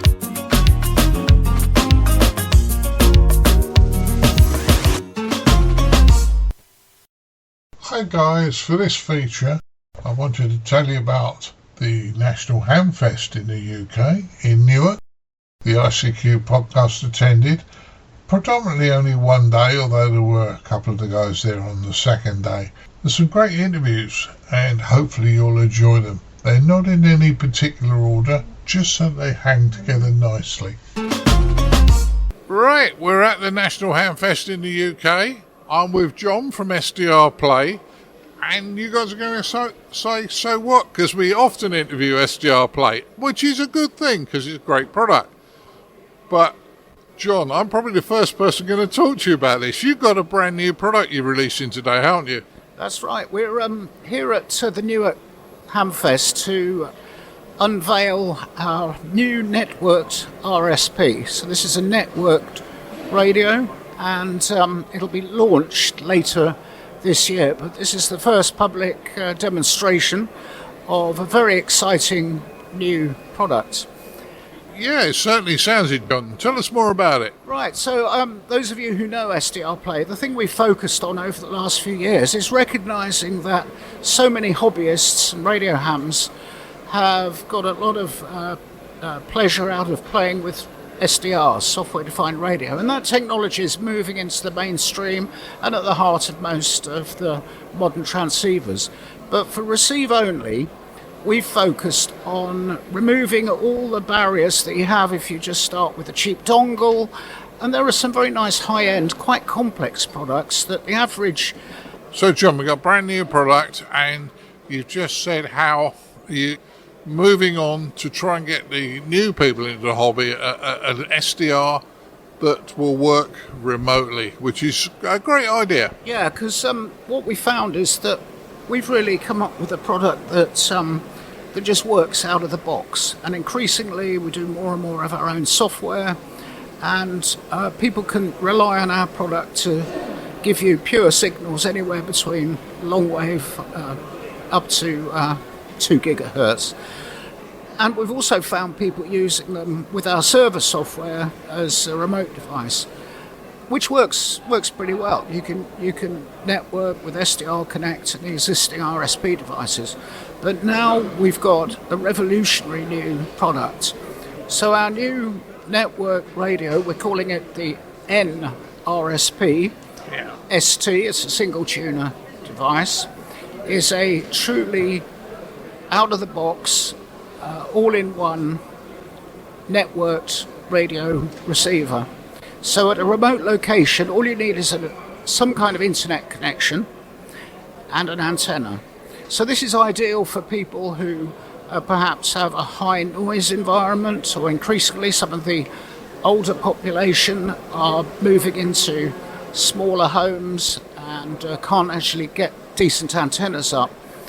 And whilst there are lots of useful kind of web-based ways of exploring the airwaves, it's nothing like having your own kit. Now, with our new network radio, you can have your own receiver located somewhere remotely, maybe with a friend or a relative. There's no maintenance to do. There's no turning it off and on again. It's designed to work, and if there's a power cut, it'll come back up. It will, over the network, you'll be able to access it 24/7. And we've added other features that make this particularly attractive. So we've added extra features, for example, the ability to have, as well as full IQ, which is very, very bandwidth intensive, and typically most internet connections wouldn't support that. We've got an IQ Lite mode, so this is allows you to see the demodulated bandwidth in IQ for use in any of these digital decoders. Yeah. Everything from CW Streamer or other data decoding formats. We've also got a compact mode, which is will work on probably a megabit per second type connection, where you still visualize the full 10 megahertz of spectrum and get the full audio for normal voice, SSB, and all the normal demodulators that are voice only. So we've added those features. We've gone further in that one of our network radios can support multiple users, and you can mix and match these different modes of operations that I described. So you could have one person on IQ Lite, another one on audio mode. Obviously, whoever grabs the radio first has control of which part of the spectrum that you're looking at. And we're very excited here at Newark to be showing some of this today. We've got connections to a remote device. And the other thing is, just within a domestic environment, you may want to position your network radio away from where your main shack is in the house. And again, over a fast LAN, this gives you seamless connection to your RSP. Yeah. So it's a lot more than an RSP and a computer in a box, shall we say. Yeah. There's a lot of extra goes into it to provide these extra capabilities. Well, what I'm pleased about, and in fairness, John, I was probably a fairly early adopter to your RSP1. I still have an RSP1. I have 1A as well. Okay. But I think what you're doing is nice, because when you set these things up, and it's not, you've got to have a computer, you've got to have cables, you have all these multiple cables, and if you want to set it remotely, I think the biggest problem is going to be, if you want to set it remotely, whoever you're trying to convince to have it in their house, they won't want you having a computer.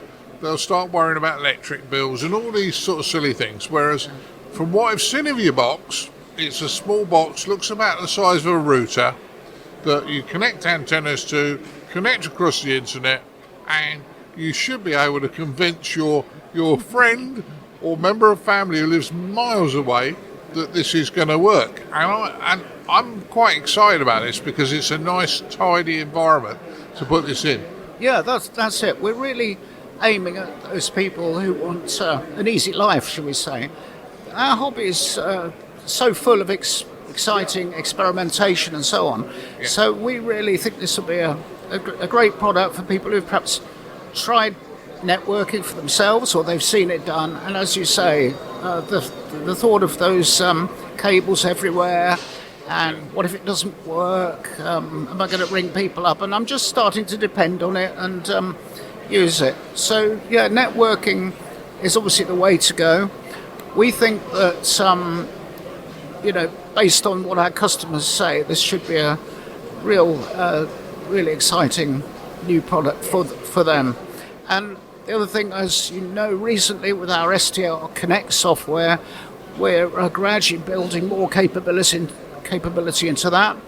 And of course, the key thing there is the client software runs on Mac, OS, Linux, Raspberry Pi. And when you look at the power of the latest Raspberry Pi 5s, you can see it's a pretty cost-effective alternative platform for all our RSPs. Yeah. Well, I'm quite interested to see when it releases, and as I say, I know you got pre-release going on now. John, what I will say about your company, and I'm going to be honest about this, I've been an adopter since an RSP1. That now isn't not supported by you guys. You guys still have kept Uno available. All right, it won't run the Connect software, but you've still got Uno, and there are people still using them. They're great devices. I've really been impressed with the device for the number of years I've had. So I can only look forward to your new product, John. All right, well, I'm looking forward to making sure you get one and have a chance to try it out, Martin. Right. Well, thank you very much for your time, John, and you're going to be busy at the show, so I will leave you in peace. Okay, cheers, thank you. The ICQ podcast. Come for a moment. Stay for an hour. Well, I've managed to get myself on the ICOM stand. God, you guys have been busy all day. I think when you see 3 orange shirts on an ICOM stand, everybody else has disappeared. Sorry, Sam. I'm with Sam, who's one of the directors of ICOM UK. I'm actually sitting in front of an IC 7760, the new rig, I believe. Yeah, yes, right. And it's our 60th anniversary version, which we literally are just launching. Yeah, and it looks impressive. Nicely, the way things are going, in that you have a remote head unit, and then next to it is a nice power box, I would It is. suggest. And a lot of weight in there. That's not a light piece of kit for sure.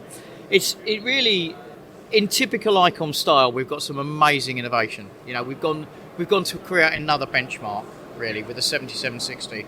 So a couple of big things that have happened recently. ICOM UK is 50 years old this year. ICOM Japan is celebrating its 60th year of manufacturing and trading, which actually is going to be a week on Friday, which I'm very pleased. Myself, Bob Stockley, our Managing Director, Richard Owen, our FD, myself, and Dave Stockley, our founding chairman, is also going to be we're all going out to Japan to be part of the ceremony and the celebration a week on Friday. So we're very honoured to do that, and we're very honoured to have the 7760 here at Newark in 2024. It's kind of another step in a different direction for ICOM. It's been many years in evolution, and it's doing something a little bit different with the whole having the main base unit can be put, down at the bottom of the antenna in a shack, and the actual head unit can be networked up inside the building or whatever, and also with remote access. So something a bit different for ICOM. Fantastic response for something that's going to be around £6,000, which is a lot of money, but ultimately people see the value in it. It's not for everybody. I have to say, some people have got Yaesu, they've got Kenwoods, they've got 7610s and so forth, and they're happy with that. This is just something a little bit different. It's created a lot of, how can I put it? It's created a lot of discussion about the route we're going down. And is it a route? I don't know if it's a route, but it's nice to have something in our 60th, I'll call it our 60th year, although it's ICOM UK's 50th year. It's nice to have something different. So there's going to be 200 units made initially, and they will be the 60th anniversary version. And then after that, it will go into standard production. The first 200 will have a unique plaque on them, identifying that they are exclusive. And then effectively, as I say, we'll go into main production. So very excited, very pleased, great response, fantastic to be here at Newark. We've had a great day. If tomorrow's half of what today's been, then we'll go away very, very happy. Lots of dealers have been busy, sales have been great, and we've had a lot of people on the stand. So we're really pleased, and pleased to be here this year, and really looking forward to coming back next year. Yeah, well, it does sound great. And I'm going to be politically incorrect on this one, because bring a smile to your face. You said that box, the power box, is heavy. It is. Guys, I guarantee your missus ain't going to throw it out because she won't be able to lift it. That's very true. Very true, yeah. It's a bit lumpy, to say the least, but there's a lot in there. Yeah. There's a lot in there. Yeah, no, I was being very naughty. Before you all write to me and complain, I'm being joking about it. It's a lovely piece of equipment. As Sam says, it's changing the game plan slightly. Yeah. We're moving forward, which is the right thing in this hobby. If we don't move forward, we're always going to end up with spark gap transmitters. So there you go. We need to keep evolving. That's what the hobby's all about, and I'm really pleased to be part of ICOM, who is always bringing stuff to the market, something a bit different. We had a few years back, we had the 7300 SDR radio, which is incredible. That's what that's done for the amateur radio market. It's been amazing. And then things like the 705, 905. That's another interesting avenue with 23 SEMs. And then going on to things like the PW2. So we've just got to keep evolving. We've got to keep bringing product to the market for all the amateurs, so that they can have a play and keep their hobby alive. Keep the hobby alive. Keep it going. Keep doing stuff. That's really, really important for us as a distributor, stroke manufacturer, and also for the hobby. Yeah. Well, as I say, you said not for everybody. This is for a serious contester or a serious DXer. Yeah. No, you're not going to... Oh, sorry, Sam. It's not for me. No. For where I live. I live in central London in a built-up area. I have a 40-foot garden. Yeah? There's no way I can put an antenna up to at least be sensible with it. But for those that are serious DXers, serious contesters, absolutely, it makes a lot of sense. Exactly. And that's it. Having a full control head with a separate RF deck It makes sense. As I said at the very beginning, it's not for everybody, but it is for some people. Oh yeah, and it does look impressive. I mean, I have a couple of the boys with me as well. We're looking at it. It's very neatly laid out. It is. Full touchscreen, lovely clear display, and I don't know if this is the right word to use, but it looks pretty luxy with the piano black, and the chrome and the brushed aluminium and so forth. It looks good. It's kind of getting back to the kind of name audio, the kind of classic high-end quality audio systems, that kind of thing. It's nice. Really, really pleased.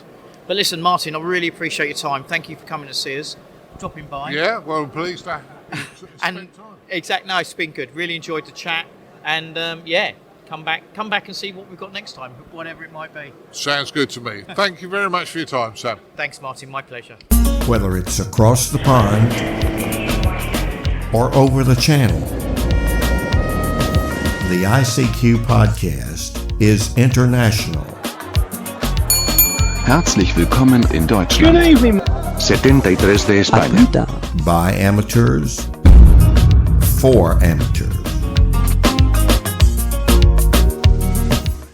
Right, guys, I'm still sitting here at the National Ham Show in the UK, joined by three of the gentlemen I often talk to, and from the RSGB.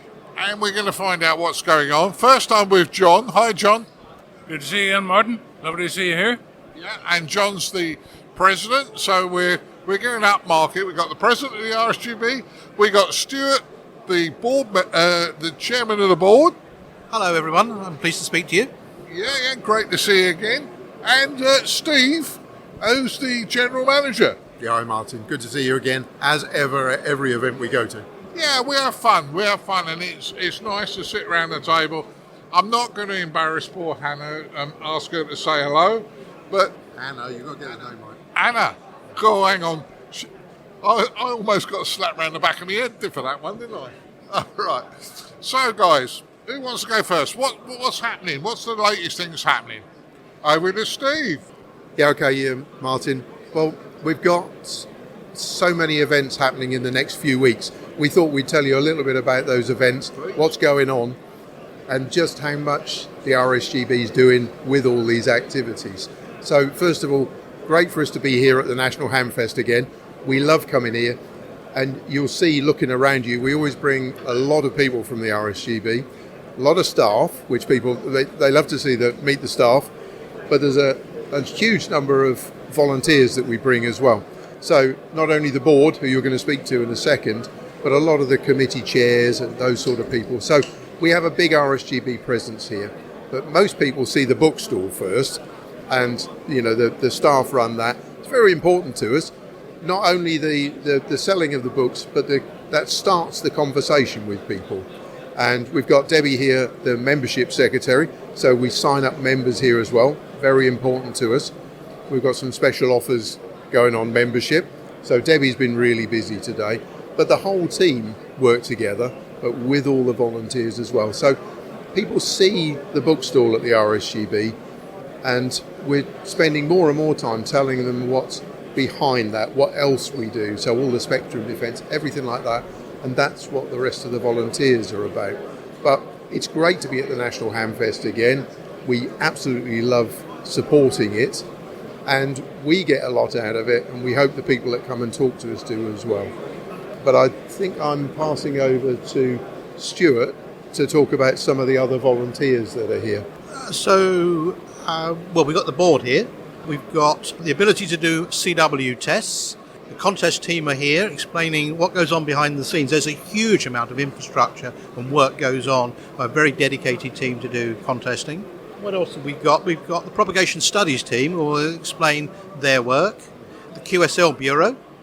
And Radcom Editor, of course, is here, and we're delighted to talk to prospective authors and understand what people think of Radcom as it is, but in particular, people who are willing to contribute to it in the future. So, shall I hand it over to... we're trying a new system this year. So instead of having lots of little booths, we're trying to have a more open format thing. lots of tables that people can sit down and talk to volunteers at, and we're trying to find a more engaging method. And we really would appreciate feedback on whether it's worked better this year, so we can incorporate that in what we do in future years. Okay, thank you, Stuart. I think I'm going to talk a little bit about the various events that we have on. We have a huge number of things this year, but we have 3 coming up in succession. One, we're here at the Hamfest. Next week we have a special ISS contact down in south of England, and then we have the convention. About the ISS contact, it's at Brooklands Museum. It's organised a special event for the Girl Guides Association. We're going to have 200 girl guides there, and their president is going to be there, Her Royal Highness the Duchess of Edinburgh. So it's going to be a royal event, and we're facilitating it through RS and providing contact. So the Duchess is actually going to be making contact. She's going to be making the first contact with the ISS, and then the girls will all be speaking, and there'll be all sorts of other sideshows and attractions for the girls. So it's all part of it. STEM, Her Royal Highness is very into STEM and getting girls into science and technology, and this is all part of that overall effort to get younger people, especially females, into the industry, into engineering, and hopefully get them into the hobby as well, and then into RF engineering in the future. So that's a very exciting event we have next weekend down at Brooklands in Weybridge. And then the week after that, or the weekend after that, we've then got the RSGB convention. Hugely important for us. Our big event that we organise. It's in Milton Keynes at Kents Hill, and I'm the convention chair for that. But work with a great team. We put together all of the speakers, and we have a lot of the volunteers go in there as well, so they can meet them there at the convention as well. But we also invite lots of special interest groups as well. So there's a really big variety, and we try and structure all the lecture streams so that we've got things for if people are interested in starting something new in amateur radio, so we call that getting started in. And then we have a technical stream and we have an operating stream.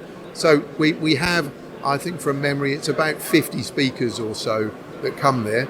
We've also got a workshop for Arduino programming this year, which is a big thing. We really want to introduce more practical activities in. So last year we ran a build-a-thon, and this year we're running some Arduino programming activities. It's one of the board members that's actually running that. And and it's sold out on the Saturday, so we're doing it again on the Sunday, and we're still accepting bookings for that. So that shows that people really do want to do practical things. So we're looking forward to a whole range of things, and all of the usual attractions. We've got the gala dinner, of course, all of those things. But what we find with the convention, as I've told you before, people come to it once, they enjoy it, and they keep coming. It's that first one where they think it's a little bit daunting, it might be too technical for them, but absolutely not the case. We have it for beginners and things, beginners and the experienced as well. But it's a huge event for us. Looking forward to that again.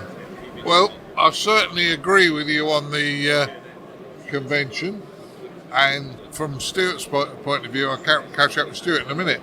But there's a couple of things you've mentioned. The convention, you've been unlucky to have me to present a few times. I've thoroughly enjoyed coming along, and it is a good event, guys, and I'm hoping to get along this year. The other one down in for the Girl Guides, that's Brooklands. That ain't far from where I live. That's down your country? It's down my part of the world, and it's great to see people, not just young ladies, although young ladies are often pushed to the back in technology where they shouldn't be. And it's great to see that the UK is now starting to do some of this stuff, because I know in India and some of the other countries around the world, there are ladies groups that are actually getting out there and doing, which is good. So I endorse that 100%, guys. It's good from the whole point of view. And you are showing you're busy. Here at the event, yes, the stands are laid out different, so you can walk around the outside. It's not up and down trying to find somebody. You walk around a square rather than finding it more difficult with the way it was laid out before. So I kind of like that. And So we have everyone's phone number, so that if an expert you need to speak to isn't on the stand, we can go and summon them to talk to whoever they need to talk to explain what we're doing or to help them with their query. Yeah, that's working well. The other thing, guys, is, and I think over the last couple of years, we're starting to work more with you in a number of areas. We've submitted a couple of documents to you for RAGCOM. They're starting to come through. Now, we're never going to be writing there every episode, neither should we, because we're one part of the operation. But as you said about the practical things, I think we have to get out and demonstrate. And one of my biggest beefs is when you go out and operate, talk to the public. You know, if they've made the effort to come and see you, the guys are all agreeing, nodding their heads on this one. We've got to talk to the public, because if they want to know, I'll pass it over to Stuart. Of course, we can do a lot more than just talk to the public. The new license allows us to give the radio to the public, members of the public, to have some on-air experience, to try it, to see how they get on, see if they like it. And it's all part of our outreach program. So we have a huge outreach program that is really getting off the ground now. We have eight streams or something, isn't it? This is all part of our growth strategy. It's got 8 streams. And the one that's got the most momentum at the moment is outreach. Ben Lloyd is running that, and we've got great hopes for this getting some traction and getting more people interested in amateur radio. Do you want to talk? Shall I talk about what's going on, the fourth of the events that's going on? So we're doing 4 events. These 4 events have taken us a huge amount of work to get off the ground. The fourth one is a celebration of the centenary of contacts between the United Kingdom and New Zealand. Now, this took place in Mill Hill in October 1924 by a young gentleman at the time called Cecil Goyder, whose call sign was 2SZ. And by demonstrating that a person... he did this at a school, but a person in his at home can talk and make friends at zero cost to someone in any part of the world. This was really the launch of social media. And so this is a really, really important anniversary. It was the anniversary of what spawned professional interest in the use of shortwave for truly global communications. So it spawned the industry, and it also spawned the ordinary person being able to talk to anyone and make friends from anyone in the world. So that's a really important anniversary. So this will happen at Mill Hill School, which is in London. And on the 18th, I believe it is, which was the anniversary, they're going to be using the call sign G2SZ, which is currently owned by Cecil Goyder's nephew, we think. So they're going to be running that, but they're also going to be running the call sign GB2NZ, which is going to operate amongst a league, a group of amateurs. And the idea is we want to encourage people to work that to celebrate this really historic moment in radio technology. Yeah, that sounds good. That sounds good. So there's a lot going on from the RSGB, and I guys, I can sit here and talk to you all day. I must admit, because you're nice guys. You want to add one thing? I want to add something to the outreach activities that Stuart was talking about. Ben Lloyd's doing a great job of leading all of those. But I also want to add to that what we do at the National Radio Centre, and I mention this to you frequently. So we see 80,000 people a year through the National Radio Centre. There's quite a few of the team are here. Martin Baker's here, and some of his volunteers are here. But they do a fantastic job. RSGB members, of course, get into Bletchley Park free, which is definitely worth something. Just working with the people at Bletchley Park gives us the opportunity of seeing that footfall of people that are interested. So they're slightly interested in what we're talking about already, which is wonderful.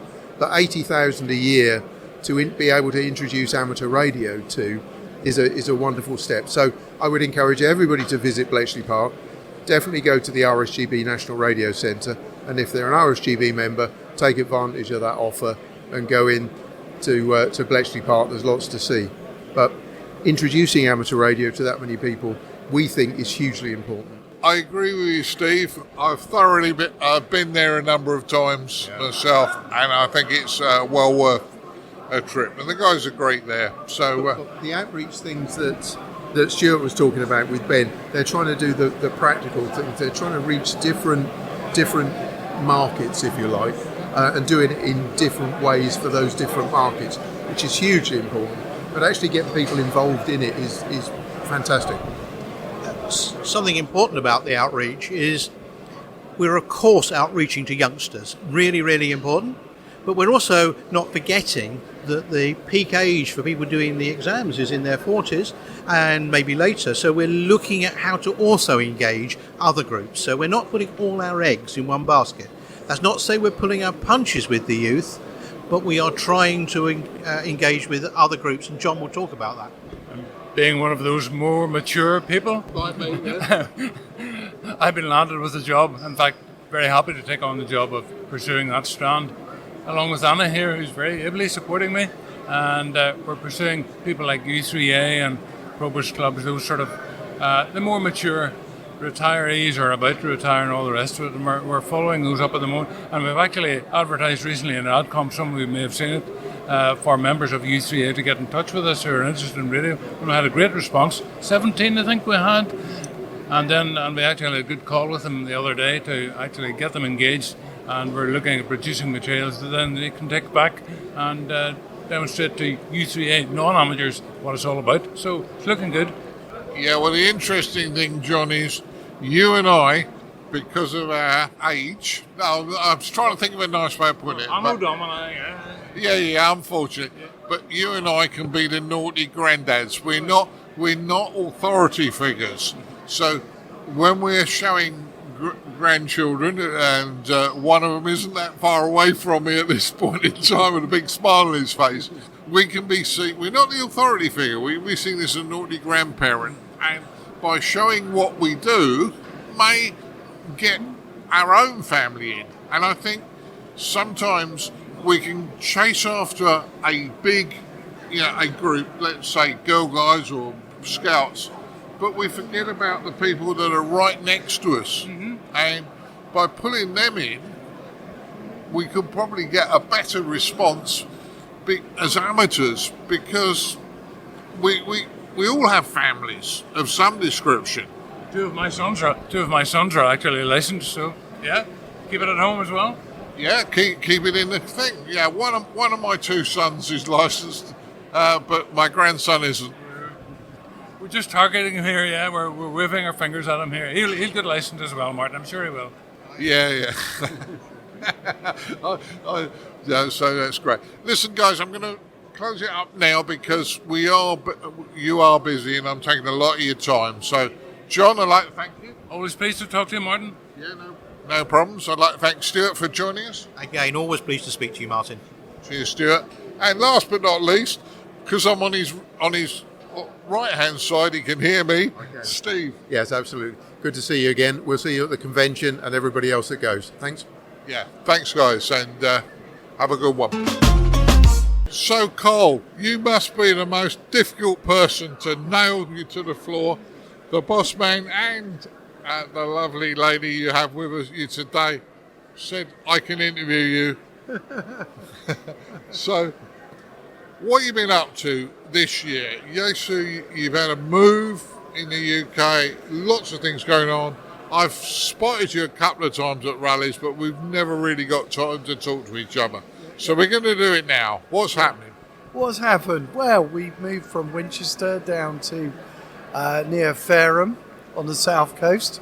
So we've been in there just under a year now. So we're getting all nice and settled in after a move. And of course, there hasn't been too many radio rallies, what with COVID and so on. Just starting to come in, get going again. So we've obviously brought all our new SDR product range down. and we're showing all the visitors to the show the new products that are out now.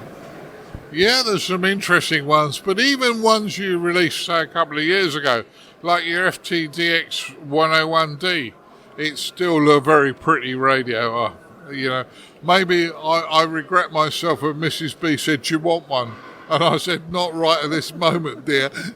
and I lost out, didn't I? Oh dear. You should have. Well, you can always get one anyway, and then just take her out for a nice meal somewhere, to compensate. Yeah, that's an opportunity. But as I say, you've got some really, really nice radios, and as I say, you seem to have been extremely busy here at the show. So you hardly had a minute's peace, I think. I think a lot of that, again, was because there hasn't been many radio rallies because of COVID and lockdown, and people are just starting to come back to them. And maybe people want to find out about the new products. If you think since the last sort of rallies, we've had like the 710, the 10, not everybody saw the 101. Now they can come down and actually ask questions, try them out, see how they work. And also we've had some fusion products as well. Of course, we've got the FTM 500 now, which is a new fusion radio that can also receive 2 C4 FM signals at the same time. So that's had a lot of interest as well. Yeah, that sounds good. Now, I'm probably a very bad customer. I'm sorry, but I actually got 3 FTMD 100s, and they are, to me, I love them to bits, but I know they're ancient now, but I still love them. But I'm going to have to upgrade at some point in time.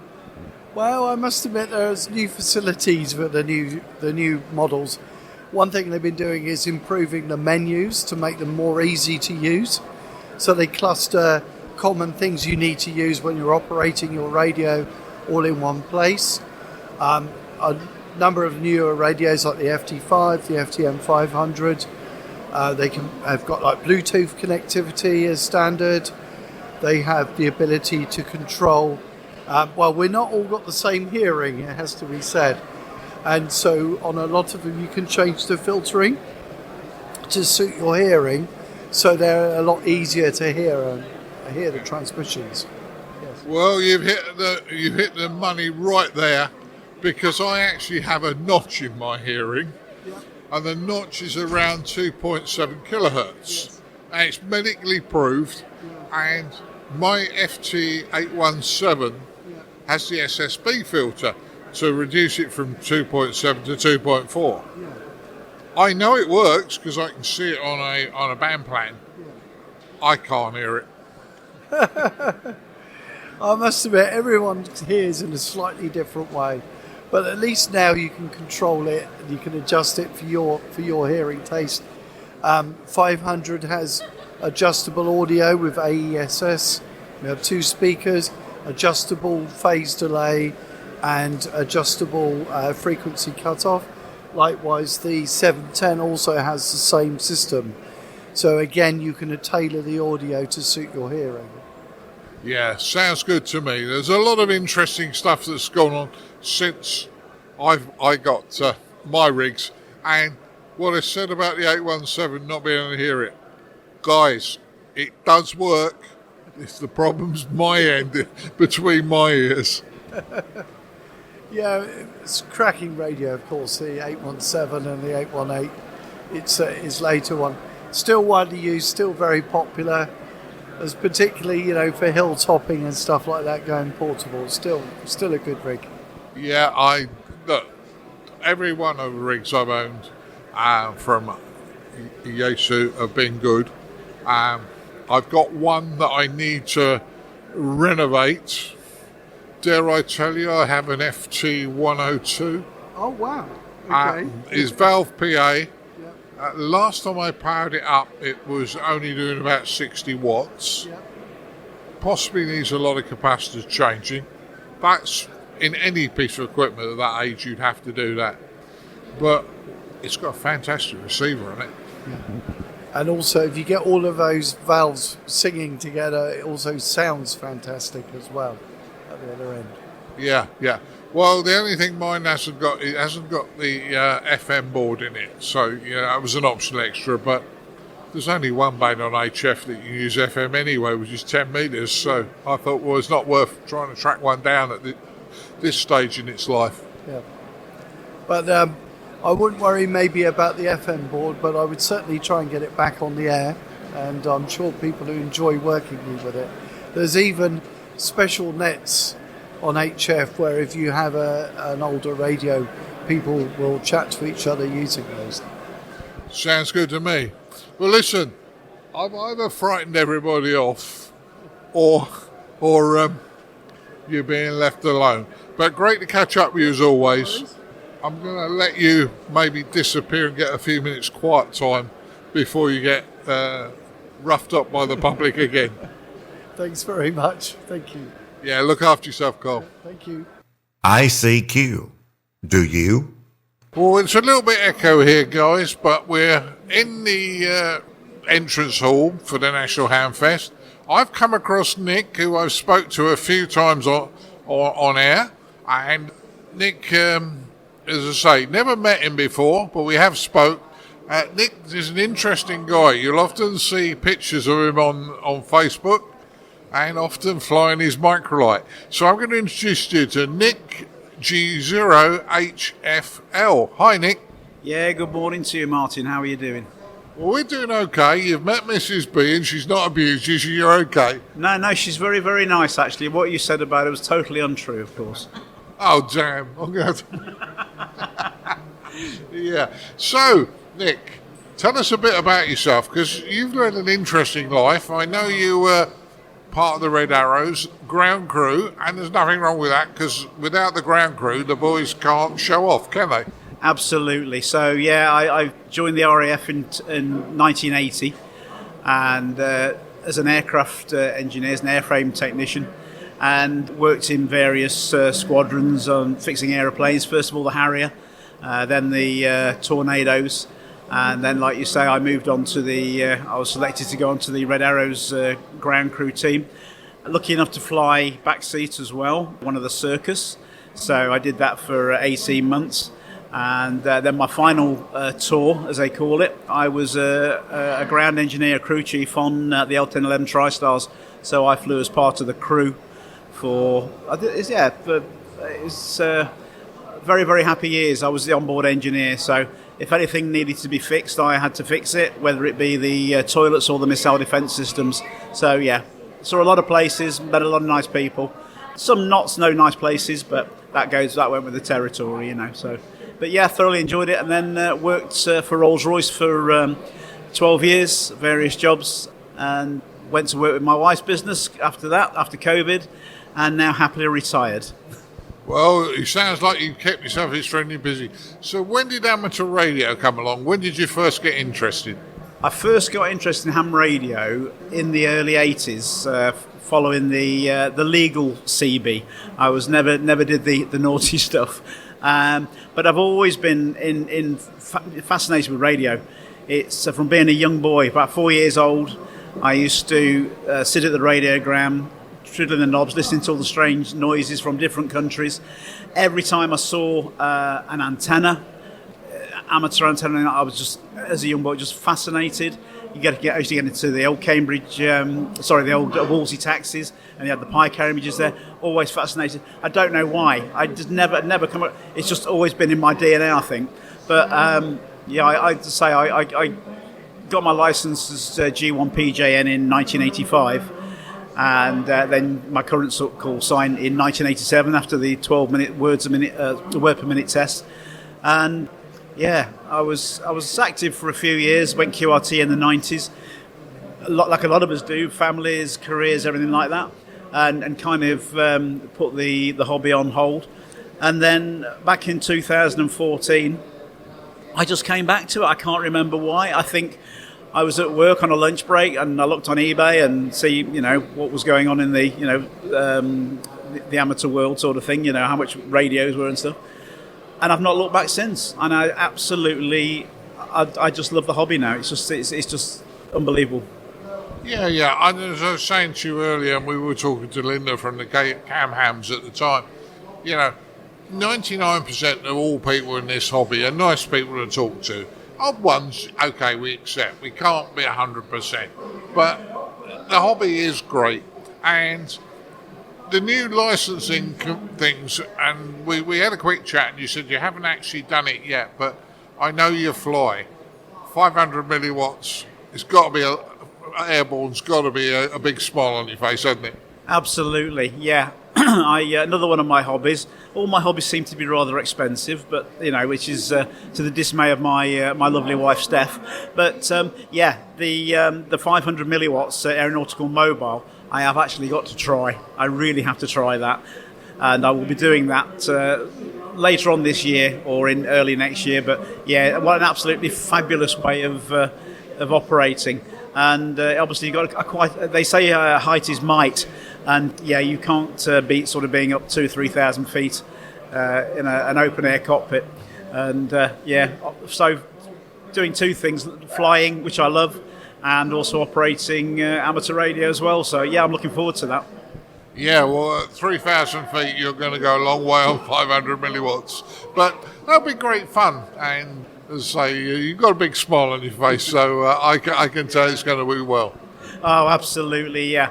But as I say, obviously, my main operating mode is CW, and if I could ever operate 500 milliwatts CW on 2 meters, that would be fabulous. But I don't think especially if it's a bit turbulent, I don't think the CW would be very, very good. No. But I thought you might say you were going to do what the gentleman that taught me amateur radio was when I first came into the hobby. He said, I used to drive around in my minivan doing CW with a key strapped to my leg while I was driving around. I thought, and I'm a amateur that's never done CW, so I have to apologise. Oh, absolutely. I mean, I'm one of these people who can't do two things at once, and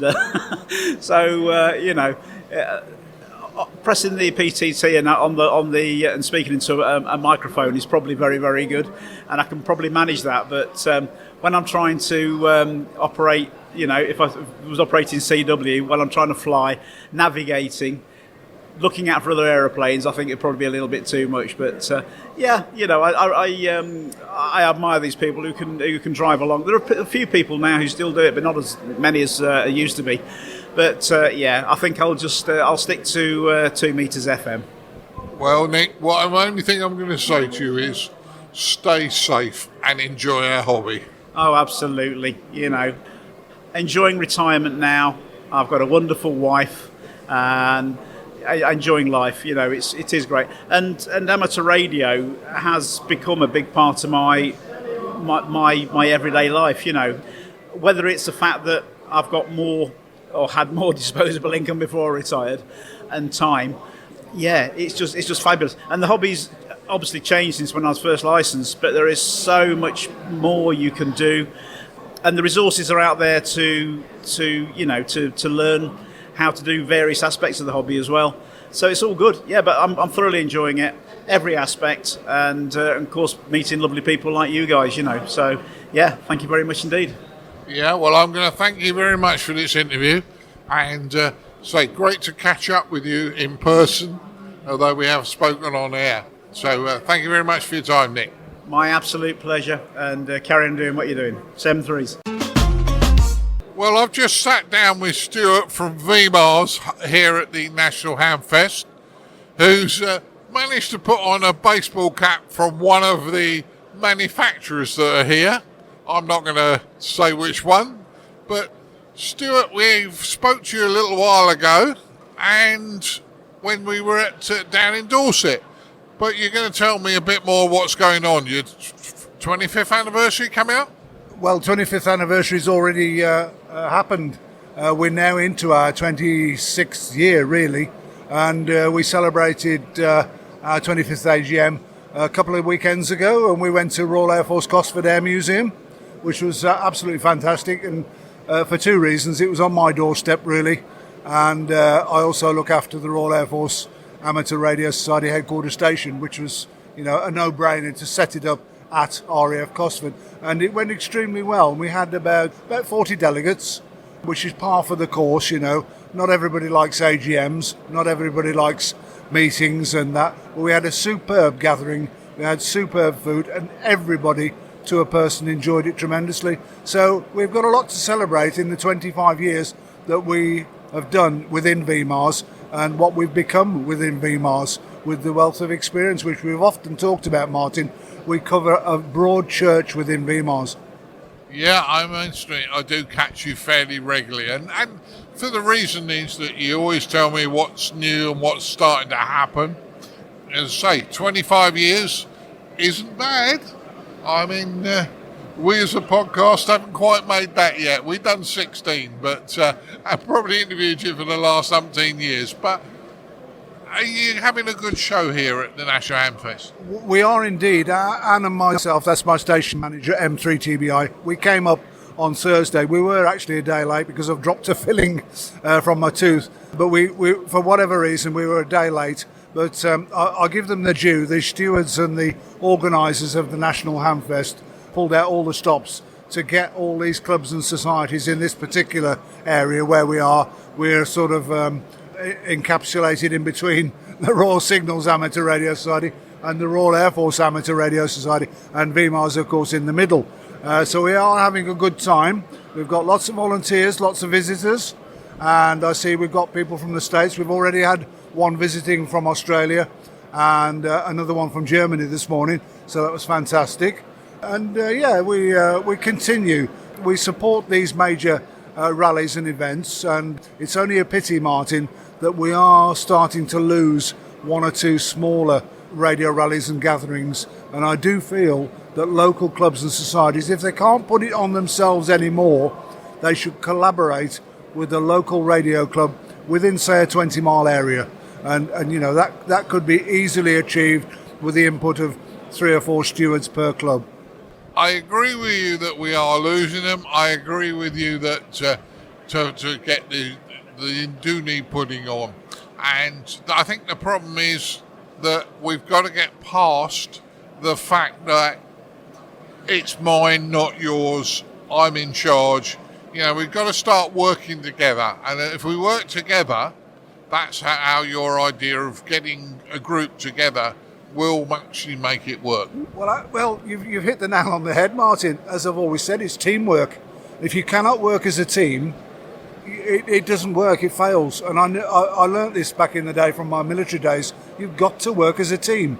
Everybody knows what the other hand is doing, and then you achieve good results. And we do, generally speaking, within VMARS, achieve some really good projects, you know, and things that we achieve. I mean, our website is still going from strength to strength. We just recently changed provider. We got new up-to-date information on that. The archive is being managed extremely well and put onto our web server. So lots of activity behind the scenes with a lot of unsung heroes, publications, webmasters, on-secs who sort of delve and dabble into the computer side of things on behalf of VMARS. So lots of technical ability out there. So we've all got a different hat to wear within the society, and that's what makes us such a great place to be. And as we are now approaching 630, and remember, we started with 39 25 plus years ago at Bletchley Park, we're now nearly 630. Which isn't a bad number, considering that you will have lost some along the way through natural wastage, and I don't mean that nastily. We actually do, and this is one of the great things about VMARS. I don't mean the loss of people. Of course, as you rightly say, every year we have silent keys. Sometimes we'll have 2 or 3 or 4. And the beauty of VMARS and their membership, and for their families in particular, VMARS usually end up handling their estate, so that we as an organisation keep within the fold and the fraternity the kind of equipment that we all like to use and operate or repair or whatever. So yeah, it's great for that, but we you know, we've got a great respect for welfare within our society. If we hear that a member's not been around for a while, we're on the telephone or we're knocking the door, making contact to say, is everything all right with Fred or whoever? So yeah, it's one thing that I think clubs and societies need to be aware of, especially in this day and age. Yeah, and I agree 100% with you. great talking to you as always. I know I tried to wind you up when you turned up saying, I don't want to talk to you, Stuart. I want to talk to the station manager, your lovely Anne. She's a lovely lady, and she has been around while we've been recording this. But great lady, she always talks to me as well. So I wish you and Anne great more success in this, and let's hope many more years. Yes, indeed. Well, thank you, Martin. And it's only a pity that one or two of our other committee members are not present because of family commitments and illness and things like that. So we wish them well. We wish all our VMARS members well, and long may we continue. Yeah, great one. Now, last thing, just before we go, and I know you've done this before, your website for people to look you up. Right, it's www. Oh, hang on a bit. See, now we're just in the throes of changing. If people type into their search engine VMARS, VMARS, they will find us. But once upon a time, up until a week or so ago, it used to be www.vmars.org. So I think it may still is, or it still may be. So just try that, but you'll find us. And if anybody wants any more information, I've got myself, qrz.com, G0TBI, drop me a line, Public Relations Officer, and we'll steer you in the right direction to any inquiry that you might have. That inquiry might be addressed to Chairman. That inquiry might be addressed to our PRO, me, ONSEC or MEMSEC. You just let us know and we'll help you. That sounds good to me. Well, let me wish you every success for 2025, and we'll catch up again. 73. Thank you so much, Martin. All the best. ICQ. Do you? So I'm with Justin from Moonraker. You own Moonraker. You're here today at the National Hamfest. How's it going for you? Yes, very good. Better response than last time. Obviously, people expect us to bring stock. Obviously, this is not what we offer anymore as a business at the show, but we want to support the show. Everyone's been very encouraging in terms of their expectations a little bit. We're doing the raffle, which I think people are quite excited about because obviously, I don't know if you're well aware, but it's up to £15,000 worth of goods that we're offering to give away. We've also got a separate raffle, especially for the Newark Hamfest, where you can win an AOR DV1, an LDG tuner, an Anytone handheld, a Zygu G90, and what's the other thing? LFA, Yagi, and a karaoke machine that someone gave me on the deaf as I was coming up here. So I think that, and we've given away a lot of free stuff. So we've got free books and key rings and pens and maps and everything. So I think everyone likes something for free, don't they? Well, I'll be honest with you, and I have to be honest with you. I've looked at your freebies and I thought, I'm not here trying to scrounge. As a podcast, we don't try and scrounge. We wouldn't ask you for sponsorship or anything like that. We're independent. But yeah, most people do like a freebie. Yeah. So it was a bit hectic at the beginning, and I was thinking that we hadn't bought enough. To give an example, we had 300 Morse code books that went in the first hour. Oh. So yeah, so it's nice to give something back. Obviously, it's hard for me to watch the competition sell things that obviously we would normally sell. But that's where it is, and this is our new chapter of our business, but at least we feel like we're here supporting the Hamfest, and then we've turned up. Yeah. Now, don't beat yourself up. I mean, you tried something new a few years ago, which you've continued. A lot of people buy online. I've often said, and I'm going out and put my neck on the block here. When you go to a rally, you've paid £5 to get in. You've travelled up to 100 miles. And you might discount by a very small margin. But usually, because I worked for one of the other dealers at one point in time, usually you don't have time to be able to demonstrate that properly. Whereas if you see something you want, get your friend who's got one to demonstrate you and then buy it online. It's so much easier than all the way. And that's what you do best. Yeah, I think that obviously COVID, as terrible as it was, it's accelerated the online business. And for us, we spent a lot on our website and we continue to spend a lot online. And it's where the customers are, unfortunately. We do have a shop. We do have radios on display. You're welcome to come down. We're in the middle of the country, Milton Keynes, so we're near enough for people to come down. So we're not putting ourselves out of that remit. And there is And at the Hamfest, there is other dealers. So there's other dealers that do buy from us, and there is plenty of opportunity to buy from up at the show. But it's not where we see the growth, and it's not where we see the future. Yeah. And in fairness, and I've been there, by the time you empty half your showroom to bring it here, so you look, that creates havoc. You then could, and I use the word could, damage stock, which costs you money, and then you've got to put it all back together Monday when you reopen, and that just disrupts the business phenomenally, I would say. Yeah, logistically is the biggest problem, and hats down to people like Radio World and Lamb and Canning Components and obviously Martin that are still coming in, still bringing the stock, and it's a massive effort. And to set up a stand, ours used to be 100 foot, and it takes about a month. The preparations to actually get the stock, get it priced, get it, and obviously a size of business we are, scanned out of stock or scanned onto the van to high top transit, then do the sales and then scan it all back. It's about a month's worth of disruption. And also you need to bring, the last time I think we had 8 staff, so 8 hotel bills, 8 pints of Guinness each.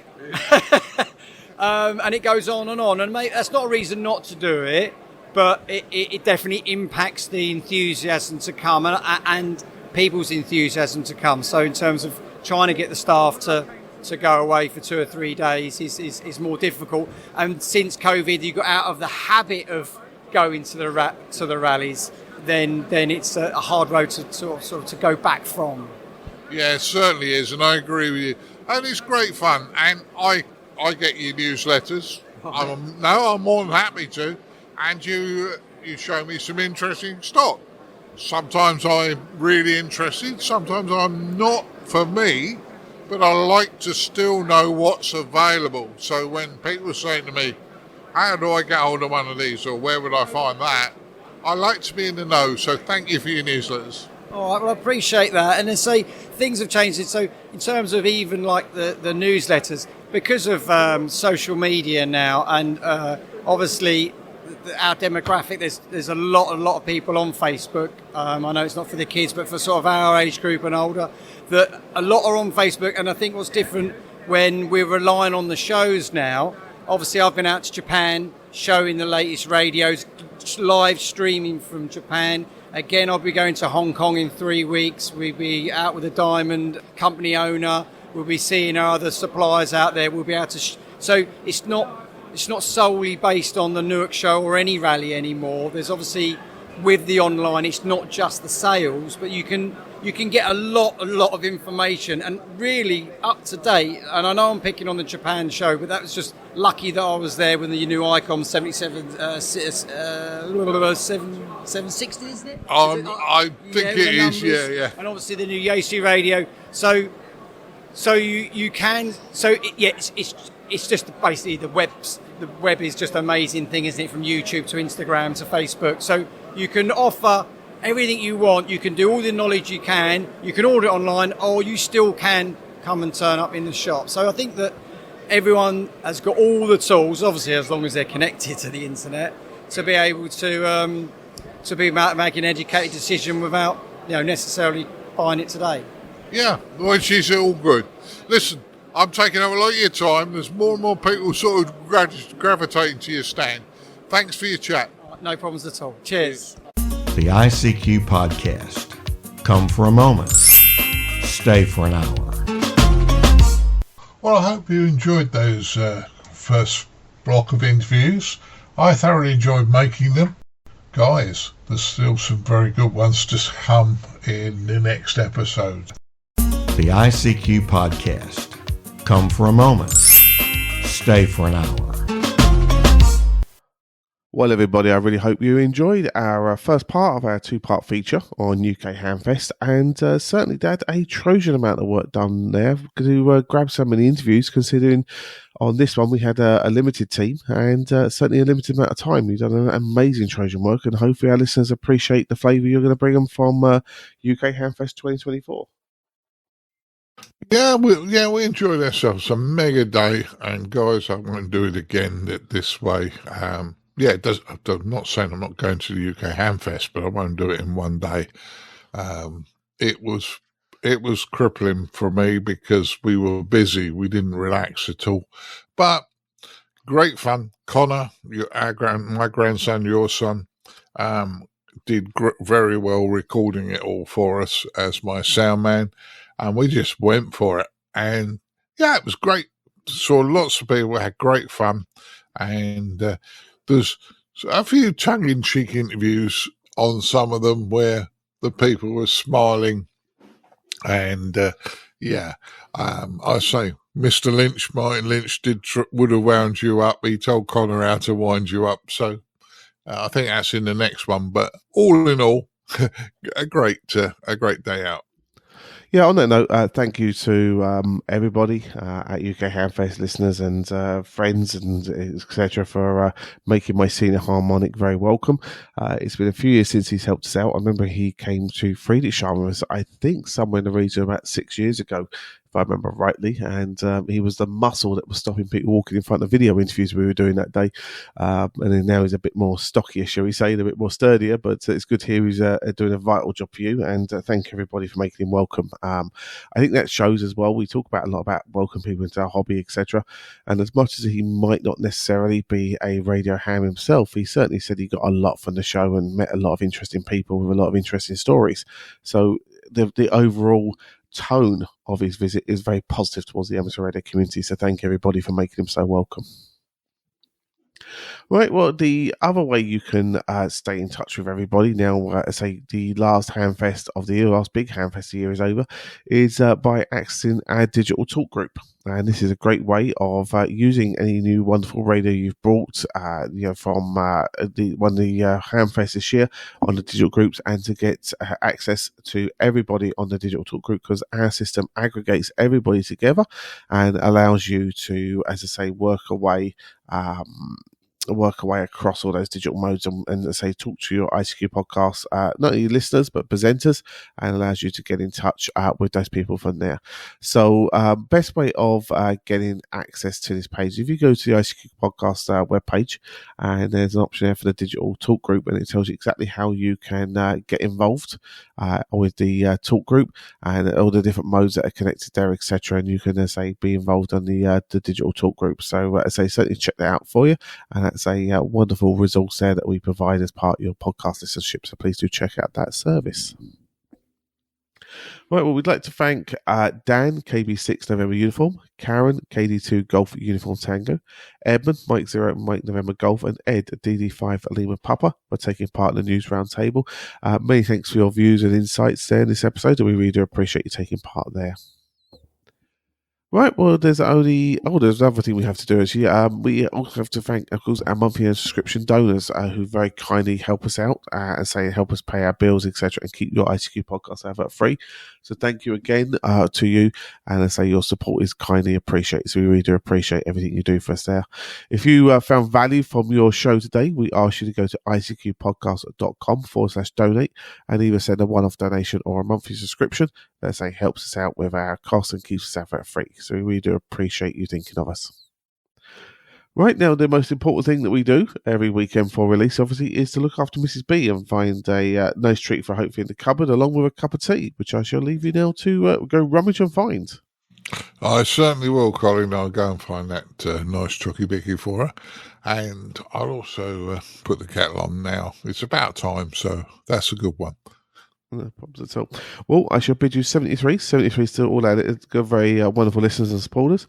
And we look forward to catching up again in a fortnight's time. 73 is all. Yeah, 73.